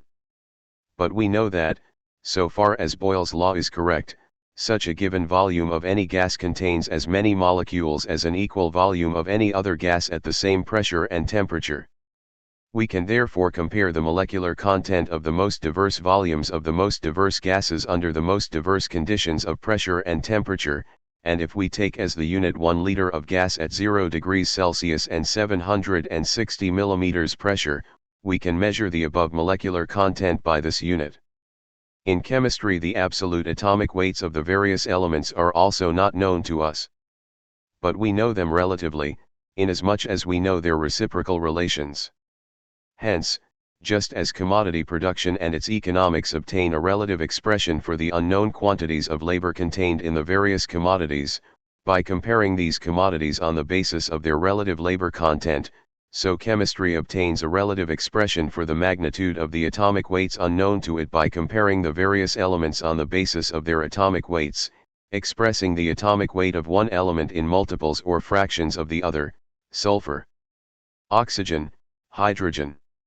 And just as commodity production elevates gold to the level of the absolute commodity, the general equivalent of all other commodities, the measure of all values, so chemistry promotes hydrogen to the rank of the chemical money commodity, by fixing its atomic weight at 1 and reducing the atomic weights of all other elements to hydrogen, expressing them in multiples of its atomic weight. Commodity production, however, is by no means the only form of social production. In the ancient Indian communities and in the family communities of the southern Slavs, products are not transformed into commodities. The members of the community are directly associated for production, the work is distributed according to tradition and requirements, and likewise the products to the extent that they are destined for consumption. Direct social production and direct distribution preclude all exchange of commodities, therefore also the transformation of the products into commodities, at any rate within the community, and consequently also their transformation into values. From the moment when society enters into possession of the means of production and uses them in direct association for production, the labor of each individual, however varied its specifically useful character may be, becomes at the start and directly social labor. The quantity of social labor contained in a product need not then be established in a roundabout way. Daily experience shows in a direct way how much of it is required on the average. Society can simply calculate how many hours of labor are contained in a steam engine, a bushel of wheat of the last harvest, or 100 square yards of cloth of a certain quality. It could therefore never occur to it still to express the quantities of labor put into the products, quantities which it will then know directly and in their absolute amounts, in a third product, in a measure which, besides, is only relative, fluctuating, inadequate, though formerly unavoidable for lack of a better one, rather than express them in their natural, adequate, and absolute measure, time. Just as little as it would occur to chemical science still to express atomic weight in a roundabout way, relatively, by means of the hydrogen atom, if it were able to express them absolutely, in their adequate measure, namely in actual weights, in billionths or quadrillionths of a gram. Hence, on the assumptions we made above, society will not assign values to products. It will not express the simple fact that the 100 square yards of cloth have required for their production, say, 1,000 hours of labor in the oblique and meaningless way, stating that they have the value of 1,000 hours of labor. It is true that even then it will still be necessary for society to know how much labor each article of consumption requires for its production. It will have to arrange its plan of production in accordance with its means of production, which include, in particular, its labor powers. The useful effects of the various articles of consumption, compared with one another and with the quantities of labor required for their production, will in the end determine the plan. People will be able to manage everything very simply, without the intervention of much vaunted value. Asterisk 15. The concept of value is the most general and therefore the most comprehensive expression of the economic conditions of commodity production. Consequently, this concept contains the germ, not only of money, but also of all the more developed forms of the production and exchange of commodities. The fact that value is the expression of the social labor contained in the privately produced products itself creates the possibility of a difference arising between this social labor and the private labor contained in these same products. If therefore a private producer continues to produce in the old way, while the social mode of production develops, this difference will become palpably evident to him. The same result follows when the aggregate of private producers of a particular class of goods produces a quantity of them which exceeds the requirements of society. The fact that the value of a commodity is expressed only in terms of another commodity, and can only be realized in exchange for it, admits of the possibility that the exchange may never take place altogether, or at least may not realize the correct value. Finally, when the specific commodity labor power appears on the market, its value is determined, like that of any other commodity, by the labor time socially necessary for its production. The value form of products therefore already contains in embryo the whole capitalist form of production, the antagonism between capitalists and wage workers, the industrial reserve army, crises. To seek to abolish the capitalist form of production by establishing true value DKG 78 is therefore tantamount to attempting to abolish Catholicism by establishing the true Pope, or to set up a society in which at last the producers control their product, by consistently carrying into life an economic category which is the most comprehensive expression of the enslavement of the producers by their own product. Once the commodity-producing society has further developed the value form, which is inherent in commodities as such, to the money form, various germs still hidden in value break through to the light of day. The first and most essential effect is the generalization of the commodity form. Money forces the commodity form even on the objects which have hitherto been produced directly for self-consumption, it drags them into exchange. Thereby the commodity form and money penetrate the internal husbandry of the communities directly associated for production, they break one tie of communion after another, and dissolve the community into a mass of private producers.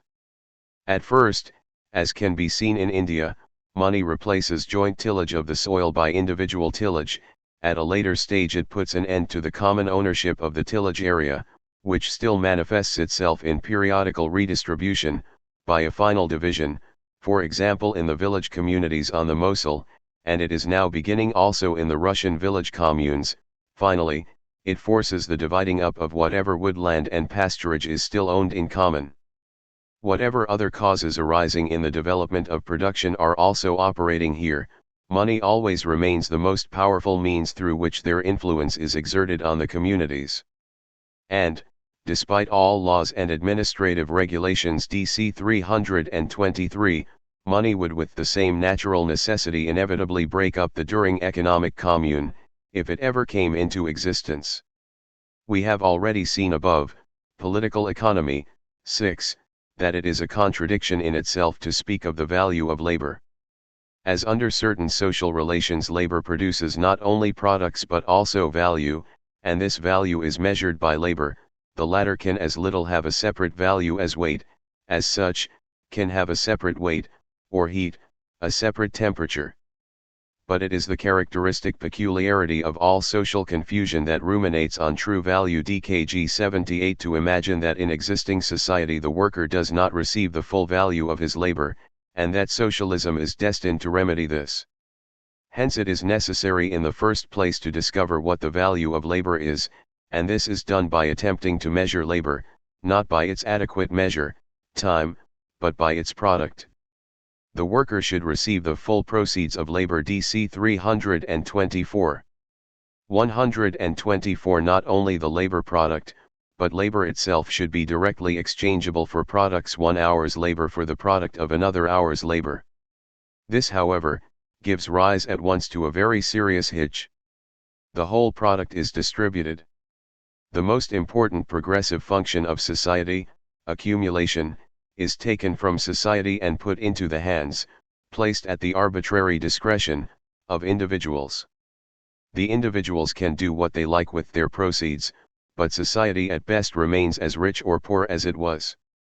The means of production accumulated in the past have therefore been centralized in the hands of society only in order that all means of production accumulated in the future may once again be dispersed in the hands of individuals.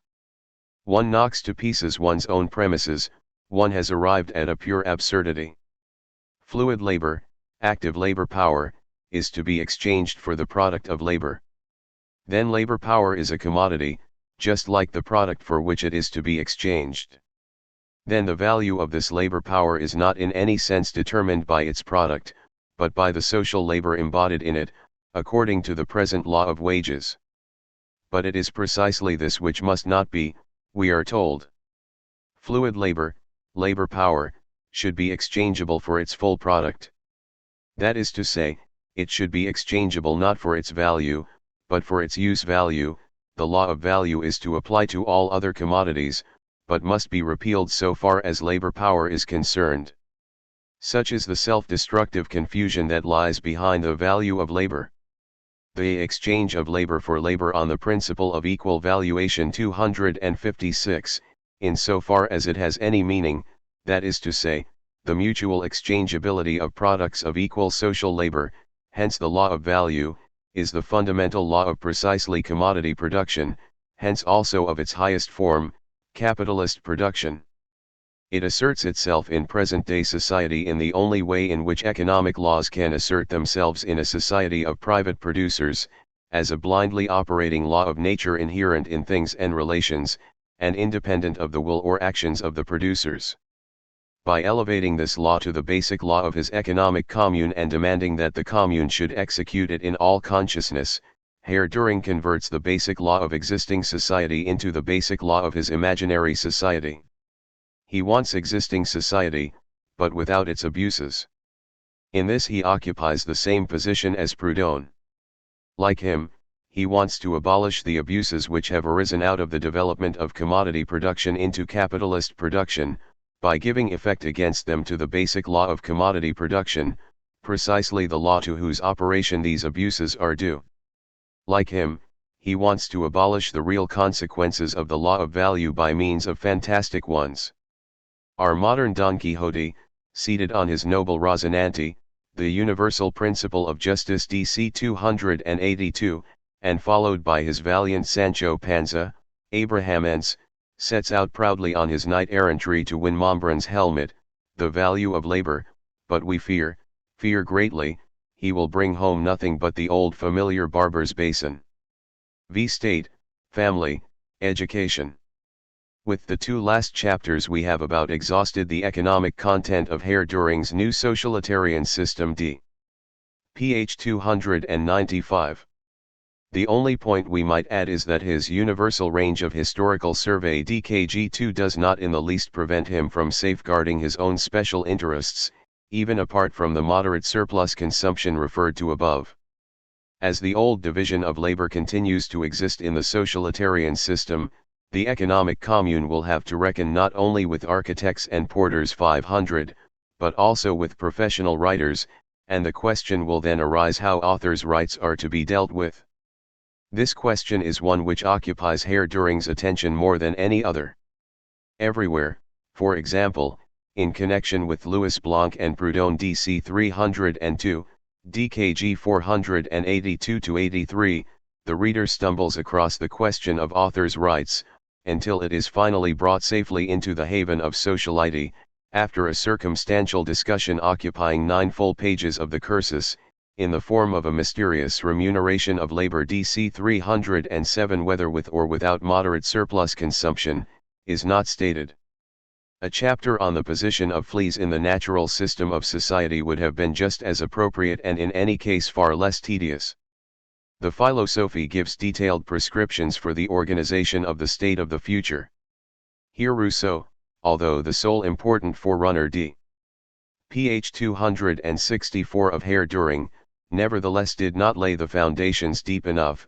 His more profound successor puts this right by completely watering down Rousseau and mixing in remnants of the Hegelian philosophy of right, also reduced to a watery mess. The sovereignty of the individual 268 forms the basis of the Duhringian state of the future. It is not to be suppressed by the rule of the majority, but to find its real culmination in it. How does this work? Very simply. If one presupposes agreements between each individual and every other individual in all directions, and if the object of these agreements is mutual aid against unjust offenses, then the power required for the maintenance of right is only strengthened, and right is not deduced from the more superior strength of the many against the individual or of the majority against the minority. 268. Such is the ease with which the living force of the hocus-pocus of the philosophy of reality surmounts the most impassable obstacles, and if the reader thinks that after that he is no wiser than he was before, Herr Duhring replies that he really must not think it is such a simple matter, for the slightest error in the conception of the role of the collective will would destroy the sovereignty of the individual, and this sovereignty is the only thing conducive to the deduction of real rights. 268. Herr Duhring treats his public as it deserves, when he makes game of it. He could have laid it on much thicker. The students of the philosophy of reality would not have noticed it anyhow. Now the sovereignty of the individual consists essentially in that the individual is subject to absolute compulsion by the state. This compulsion, however, can only be justified in so far as it really serves natural justice. 271. With this end in view there will be legislative and judicial authority, which, however, must remain in the hands of the community. 272, and there will also be an alliance for defense, which will find expression in joint action in the army or in an executive section for the maintenance of internal security. 273. That is to say, there will also be army, police, gendarmerie. Herr Duhring has many times already shown that he is a good Prussian. Here he proves himself a peer of that model Prussian, who, as the late minister von Rochow put it, carries his gendarme in his breast. This gendarmerie of the future, however, will not be so dangerous as the police thugs 125 of the present day. Whatever the sovereign individual may suffer at their hands, he will always have one consolation. The right or wrong which, according to the circumstances, may then be dealt to him by free society can never be any worse than that which the state of nature would have brought with it. D. ph. 274. And then, after Herr Duhring has once more tripped us up on those authors' rights of his which are always getting in the way, he assures us that in his world of the future, there will be, of course, an absolutely free bar available to all. 279. The free society, as it is conceived today. 304, gets steadily more and more mixed. Architects, porters, professional writers, gendarmes, and now also barristers.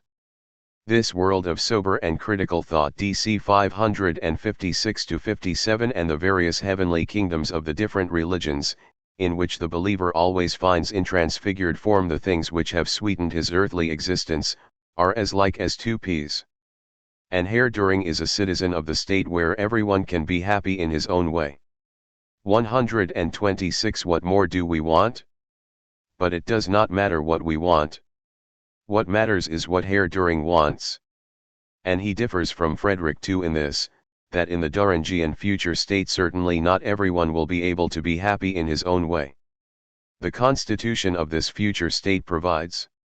In the free society there can be no religious worship, for every member of it has got beyond the primitive childish superstition that there are beings, behind nature, or above it, who can be influenced by sacrifices or prayers. Ph 286. A socialitarian system, rightly conceived, has therefore, to abolish all the paraphernalia of religious magic, and therewith all the essential elements of religious worship. DC 345. Religion is being prohibited. All religion, however, is nothing but the fantastic reflection in men's minds of those external forces which control their daily life, a reflection in which the terrestrial forces assume the form of supernatural forces. In the beginnings of history it was the forces of nature which were first so reflected, and which in the course of further evolution underwent the most manifold and varied personifications among the various peoples. This early process has been traced back by comparative mythology, at least in the case of the Indo-European peoples, to its origin in the Indian Vedas, and in its further evolution it has been demonstrated in detail among the Indians, Persians, Greeks, Romans, Germans and, so far as material is available, also among the Celts, Lithuanians, and Slavs. But it is not long before, side by side with the forces of nature, social forces begin to be active forces which confront man as equally alien and at first equally inexplicable, dominating him with the same apparent natural necessity as the forces of nature themselves. The fantastic figures, which at first only reflected the mysterious forces of nature, at this point acquire social attributes, become representatives of the forces of history. 16. At a still further stage of evolution, all the natural and social attributes of the numerous gods are transferred to one Almighty God, who is but a reflection of the abstract man. Such was the origin of monotheism, which was historically the last product of the vulgarist philosophy of the later Greeks and found its incarnation in the exclusively national God of the Jews, Jehovah.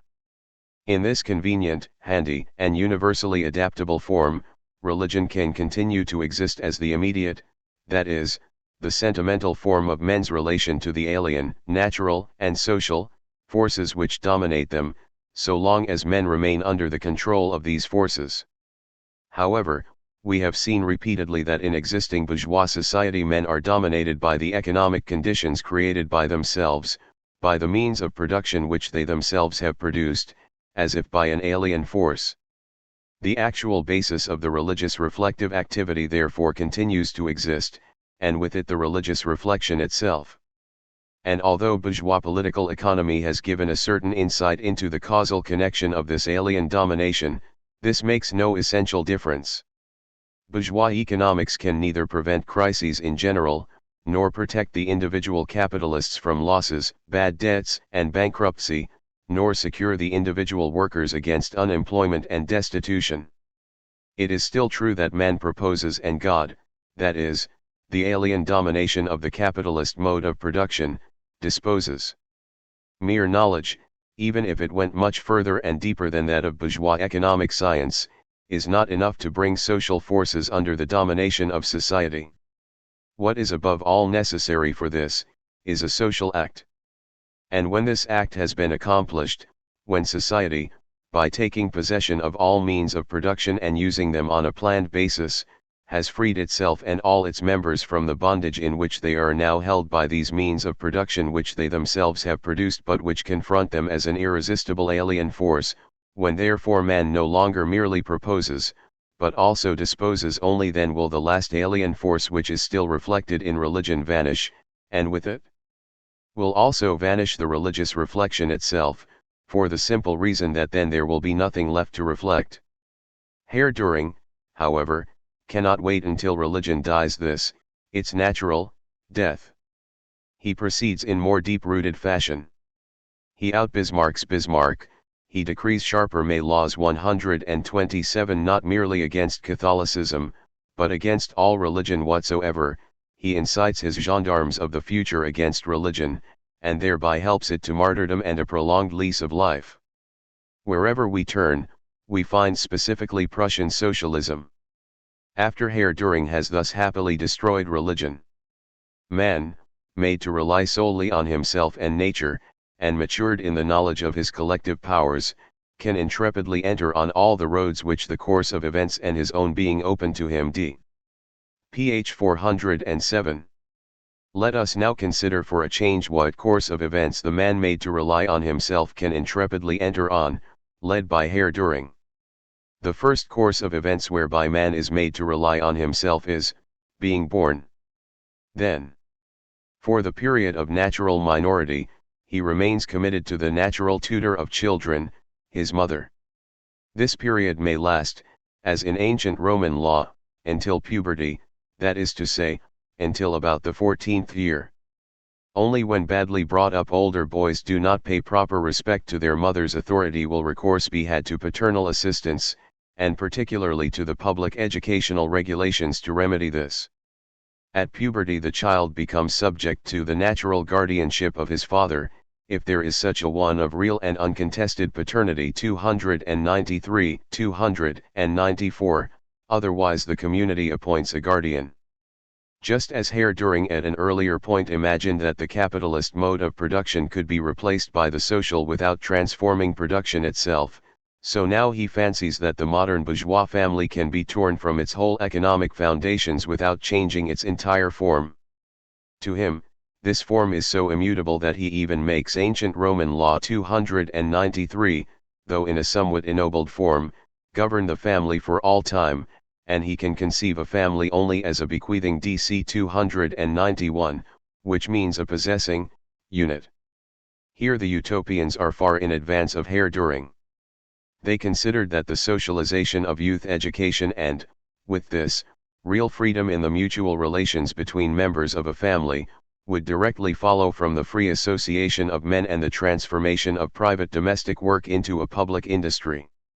Moreover, Marx has already shown, Capital, Volume IP 515 et Sequentia, that modern industry, by assigning as it does an important part in the socially organized process of production, outside the domestic sphere, to women, to young persons, and to children of both sexes, creates a new economic foundation for a higher form of the family and of the relations between the sexes.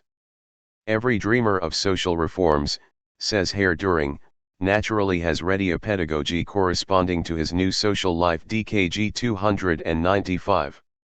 If we are to judge by this thesis, Herr Duhring is a veritable monster. 261 among the dreamers of social reforms. For the school of the future occupies his attention at the very least as much as the author's writes, and this is really saying a great deal. He has his curricula for school and university already and complete, not only for the whole foreseeable future Ph1 but also for the transition period. But we will confine ourselves to what will be taught to the young people of both sexes in the final and ultimate socialitarian system. The Universal People's School will provide everything which by itself and in principle can have any attraction for man, and therefore in particular the foundations and main conclusions of all sciences touching on the understanding of the world and of life. 284. In the first place, therefore, it teaches mathematics, and indeed to such effect that the field of all fundamental concepts and methods, from simple numeration and addition to the integral calculus, is completely compassed. 418. But this does not mean that in this school anyone will really differentiate or integrate. On the contrary, what is to be taught there will be, rather, entirely new elements of general mathematics, which contain in embryo both ordinary elementary and higher mathematics. And although Herr Duhring asserts that he already has in his mind schematically, in their main outlines, the contents of the textbooks 415 which the school of the future will use, he has unfortunately not as yet succeeded in discovering these. Elements of general mathematics. And what he cannot achieve can only really be expected from the free and enhanced forces of the new social order d. Ph 418. But if the grapes of the mathematics of the future are still very sour, future astronomy, mechanics and physics will present all the less difficulty and will provide the kernel of all schooling, while the science of plants and animals, which, in spite of all theories, is mainly of a descriptive character, will serve rather as topics for light conversation. 416-17. There it is, in black and white, in the Philosophy, page 417. Even to the present day Herr Duhring knows no other botany and zoology than those which are mainly descriptive. The whole of organic morphology, which embraces the comparative anatomy, embryology, and paleontology of the organic world, is entirely unknown to him even by name. While in the sphere of biology totally new sciences are springing up, almost by the dozen, behind his back, his puerile spirit still goes to Raff's Nadergeschick für Kinder for the eminently modern educative elements provided by the natural scientific mode of thought DKG 504, and this constitution of the organic world he decrees likewise for the whole. Here, too, as is his wont, he entirely forgets chemistry. As for the aesthetic side of education, Herr Duhring will have to fashion it all anew. The poetry of the past is worthless for this purpose. Where all religion is prohibited, it goes without saying that the mythological or other religious trimmings characteristic of poets up to now cannot be tolerated in this school. Poetic mysticism, too, such as, for example, Goethe practiced so extensively, is to be condemned. Herr Duhring will therefore have to make up his mind to produce for us those poetic masterpieces which are in accord with the higher claims of an imagination reconciled with reason, and represent the genuine ideal, which denotes the consummation of the world d. Ph 423. Let him not tarry with it. The economic commune can achieve its conquest of the world only when it moves along at the Alexandrine double, reconciled with reason. The adolescent citizen of the future will not be much troubled with philology. The dead languages will be entirely discarded, the foreign living languages, however, will remain of secondary importance. Only where intercourse between nations extends to the movement of the masses of the peoples themselves would these languages be made accessible, according to needs and in an easy form. Really educative study of language will be provided by a kind of general grammar, and particularly by study of the substance and form of one's own language. 426-27. The national narrow-mindedness of modern man is still much too cosmopolitan for Herr Duhring. He wants also to do away with the two levers which in the world as it is today give at least the opportunity of rising above the narrow national standpoint, knowledge of the ancient languages, which opens a wider common horizon at least to those people of various nationalities who have had a classical education, and knowledge of modern languages, through the medium of which alone the people of different nations can make themselves understood by one another and acquaint themselves with what is happening beyond their own borders. On the contrary, the grammar of the mother tongue is to be thoroughly drilled in. Substance and form of one's own language, however, become intelligible only when its origin and gradual evolution are traced, and this cannot be done without taking into account, first, its own extinct forms, and secondly, cognate languages, both living and dead. But this brings us back again to territory which has been expressly forbidden.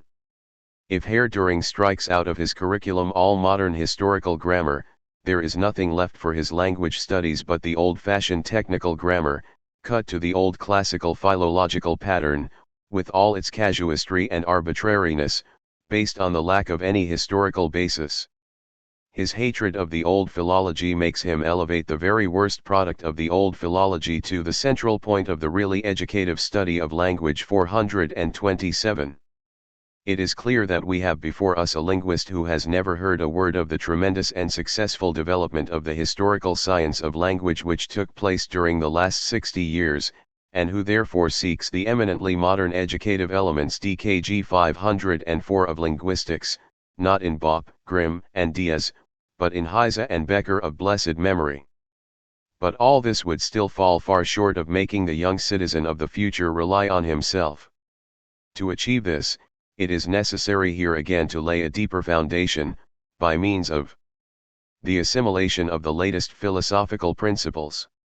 Such a deepening of the foundation, however, will not be, at all a gigantic task, now that Herr Duhring has cleared the path. In fact, if one purges of the spurious, scholastic excrescences those few strictly scientific truths of which the general schematics of being can boast, and determines to admit as valid only the reality authenticated by Herr Duhring, elementary philosophy becomes perfectly accessible also to the youth of the future.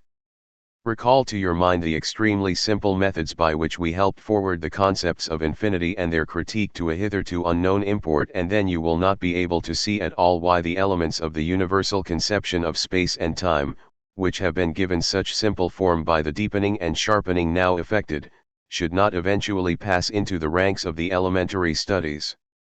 The most deep-rooted ideas of Herr Duhring should play no secondary role in the universal educational scheme of the new society d. Ph 427-28. The self-equal state of matter and the counted uncountable are on the contrary destined not merely to put man on his own feet but also to make him realize of himself that he has the so-called absolute underfoot. The people's school of the future, as one can see, is nothing but a somewhat ennobled Prussian grammar school in which Greek and Latin are replaced by a little more pure and applied mathematics, and in particular by the elements of the philosophy of reality, and the teaching of German is brought back to Becker, of blessed memory, that is, down to about a fourth form level. And in fact, now that we have demonstrated Herr Duhring's mere schoolboy knowledge in all the spheres on which he has touched, the reader will not be able to see at all why it, or rather, such of it as is left after our preliminary thorough purging, should not all and sundry eventually pass into the ranks of the elementary studies, inasmuch as in reality it has never left these ranks. True, Herr Duhring has heard something about the combination of work and instruction in socialist society, which is to ensure an all-round technical education as well as a practical foundation for scientific training, and this point, too, is therefore brought in his usual way, to help the socialitarian scheme 284, 414.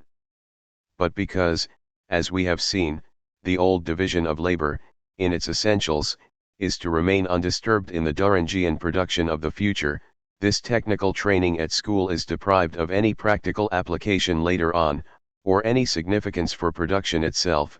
It has a purpose only within the school. It is to replace gymnastics, which our deep-rooted revolutionizer wants to ignore altogether.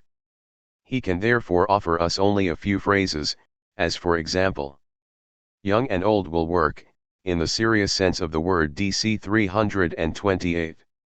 This spineless and meaningless ranting is really pitiful when one compares it with the passage in Capital, pages 508 to 515, in which Marx develops the thesis that from the factory system budded, as Robert Owen has shown us in detail, the germ of the education of the future, an education that will, in the case of every child over a given age, combine productive labor with instruction and gymnastics, not only as one of the methods of adding to the efficiency of production, but as the only method of producing fully developed human beings. We must skip the university of the future, in which the philosophy of reality will be the kernel of all knowledge, and where, alongside the faculty of medicine, the faculty of law will continue in full bloom. We must also omit the special training institutions, about which all we learn is that they will be only for a few subjects. Let us assume that the young citizen of the future has passed all his educational courses and has at last been made to rely upon himself sufficiently to be able to look about for a wife. What is the course of events which Herr Duhring offers him in this sphere? In view of the importance of propagation for the conservation, elimination, blending, and even new creative development of qualities, the ultimate roots of the human and unhuman must to a great extent be sought in sexual union and selection, and furthermore in the care taken for or against the ensuring of certain birth results. We must leave it practically to a later epoch to judge the brutality and stupidity now rife in this sphere. Nevertheless, we must at least make clear from the outset, even in spite of the weight of prejudice, that far more important than the number of births is surely whether nature or human circumspection succeeded or failed in regard to their quality. It is true that at all times and under all legal systems monstrosities have been destroyed, but there is a wide range of degrees between the normal human being and deformities which lack all resemblance to the human being. It is obviously an advantage to prevent the birth of a human being who would only be a defective creature. Ph 246. Another passage runs. Philosophic thought can find no difficulty in comprehending the right of the unborn world to the best possible composition. Conception and, if need be, also birth offer the opportunity for preventive, or in exceptional cases selective, care in this connection. 395-96. Again, Grecian art. The idealization of man in marble will not be able to retain its historical importance when the less artistic, and therefore, from the standpoint of the fate of the millions, far more important task of perfecting the human form in flesh and blood is taken in hand.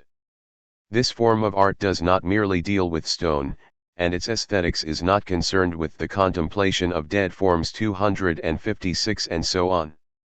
Our budding citizen of the future is brought to earth again. Even without Herr Duhring's help, he certainly knew that marriage is not an art which merely deals with stone, or even with the contemplation of dead forms, but after all, Herr Duhring had promised him that he would be able to strike out along all roads which the course of events and his own nature opened to him, in order to discover a sympathetic female heart together with the body belonging to it. Nothing of the kind. The deeper and stricter morality. Ph 396 thunders at him. The first thing that he must do is to cast off the brutality and stupidity now rife in the sphere of sexual union and selection, and bear in mind the right of the newborn world to the best possible composition. At this solemn moment it is to him a matter of perfecting the human form in flesh and blood, of becoming a fides, so to speak, in flesh and blood. How is he to set about it? Herr Duhring's mysterious utterances quoted above give him not the slightest indication, although Herr Duhring himself says it is an art. Has Herr Duhring perhaps in his mind's eye, schematically, a textbook also on this subject of the kind of which, in sealed wrappers, German bookshops are now so full? Indeed, we are no longer in socialitarian society, but rather in the magic flute. 128. The only difference being that Sarastro, the stout Masonic priest, would hardly rank as a priest of the second order. 460. In comparison with our deeper and stricter moralist, the tests to which Sarastro put his couple of love's adepts are mere child's play compared with the terrifying examination through which Herr Duhring puts his two sovereign individuals before he permits them to enter the state of free and ethical marriage. 296. And so it may happen that our made-to-be self-reliant Tamino of the future may indeed have the so-called absolute underfoot, but one of his feet may be a couple of rungs short of what it should be, so that evil tongues call him a clubfoot. It is also within the realm of the possible that his best beloved Pamina of the future does not hold herself quite straight on the above said absolute, owing to a slight deviation in the direction of her right shoulder which jealous tongues might even call a little hump. What then? Will our deeper and stricter Sarastro forbid them to practice the art of perfecting humanity in flesh and blood? Will he exercise his preventive care at conception, or his selective care at birth? 396. 10-1, things will happen otherwise. The pair of lovers will leave Sarastro Duhring where he stands and go off to the registry office. Hold on there! Herr Duhring cries. This is not at all what was meant. Give me a chance to explain. If the higher, genuinely human motives of wholesome sexual unions, the humanly ennobled form of sexual excitement, which in its intense manifestation is passionate love, when reciprocated is the best guarantee of a union which will be acceptable also in its result, it is only an effect of the second order that from a relation which in itself is harmonious a symphoniously composed product should result. From this in turn it follows that any compulsion must have harmful effects. 247 and so on. And thus all ends the very best way in the best of all possible socialitarian worlds. Clubfoot and hunchback love each other passionately, and therefore in their reciprocal relation offer the best guarantee for a harmonious effect of the second order. It is all just like a novel. They love each other, they get each other, and all the deeper and stricter morality. 396 turns out as usual to be harmonious twaddle. Herr Duhring's noble ideas about the female sex in general can be gathered from the following indictment of existing society. In a society of oppression based on the sale of human being to human being, prostitution is accepted as the natural complement of compulsory marriage ties in the men's favor, and it is one of the most comprehensible but also most significant facts that nothing of the kind is possible for the women. 291-92. I would not care, for anything in the world, to have the thanks which might accrue to Herr Duhring from the women for this compliment. But has Herr Duhring really never heard of the form of income known as a petticoat pension Skursenstipendien, which is now no longer quite an exceptional thing? Herr Duhring himself was once a referendary 129, and he lives in Berlin, where even in my day, 36 years ago, to say nothing of lieutenants referendarius, was used often enough to rhyme with Skursenstipendarius. ******* May the reader permit us to take leave of our subject, which has often been dry and gloomy enough, on a note of facetiousness and reconciliation. So long as we had to deal with the separate issues raised, our judgment was bound by the objective, incontrovertible facts, and on the basis of these facts it was often enough necessarily sharp and even hard. Now when philosophy, economics, and socialitarian system all lie behind us, when we have before us the picture of the author as a whole, which we had previously to judge in detail, now human considerations can come into the foreground. At this point we shall be permitted to trace back to personal causes many otherwise incomprehensible scientific errors and conceits, and to sum up our verdict against Herr Duhring in the words, mental incompetence due to megalomania.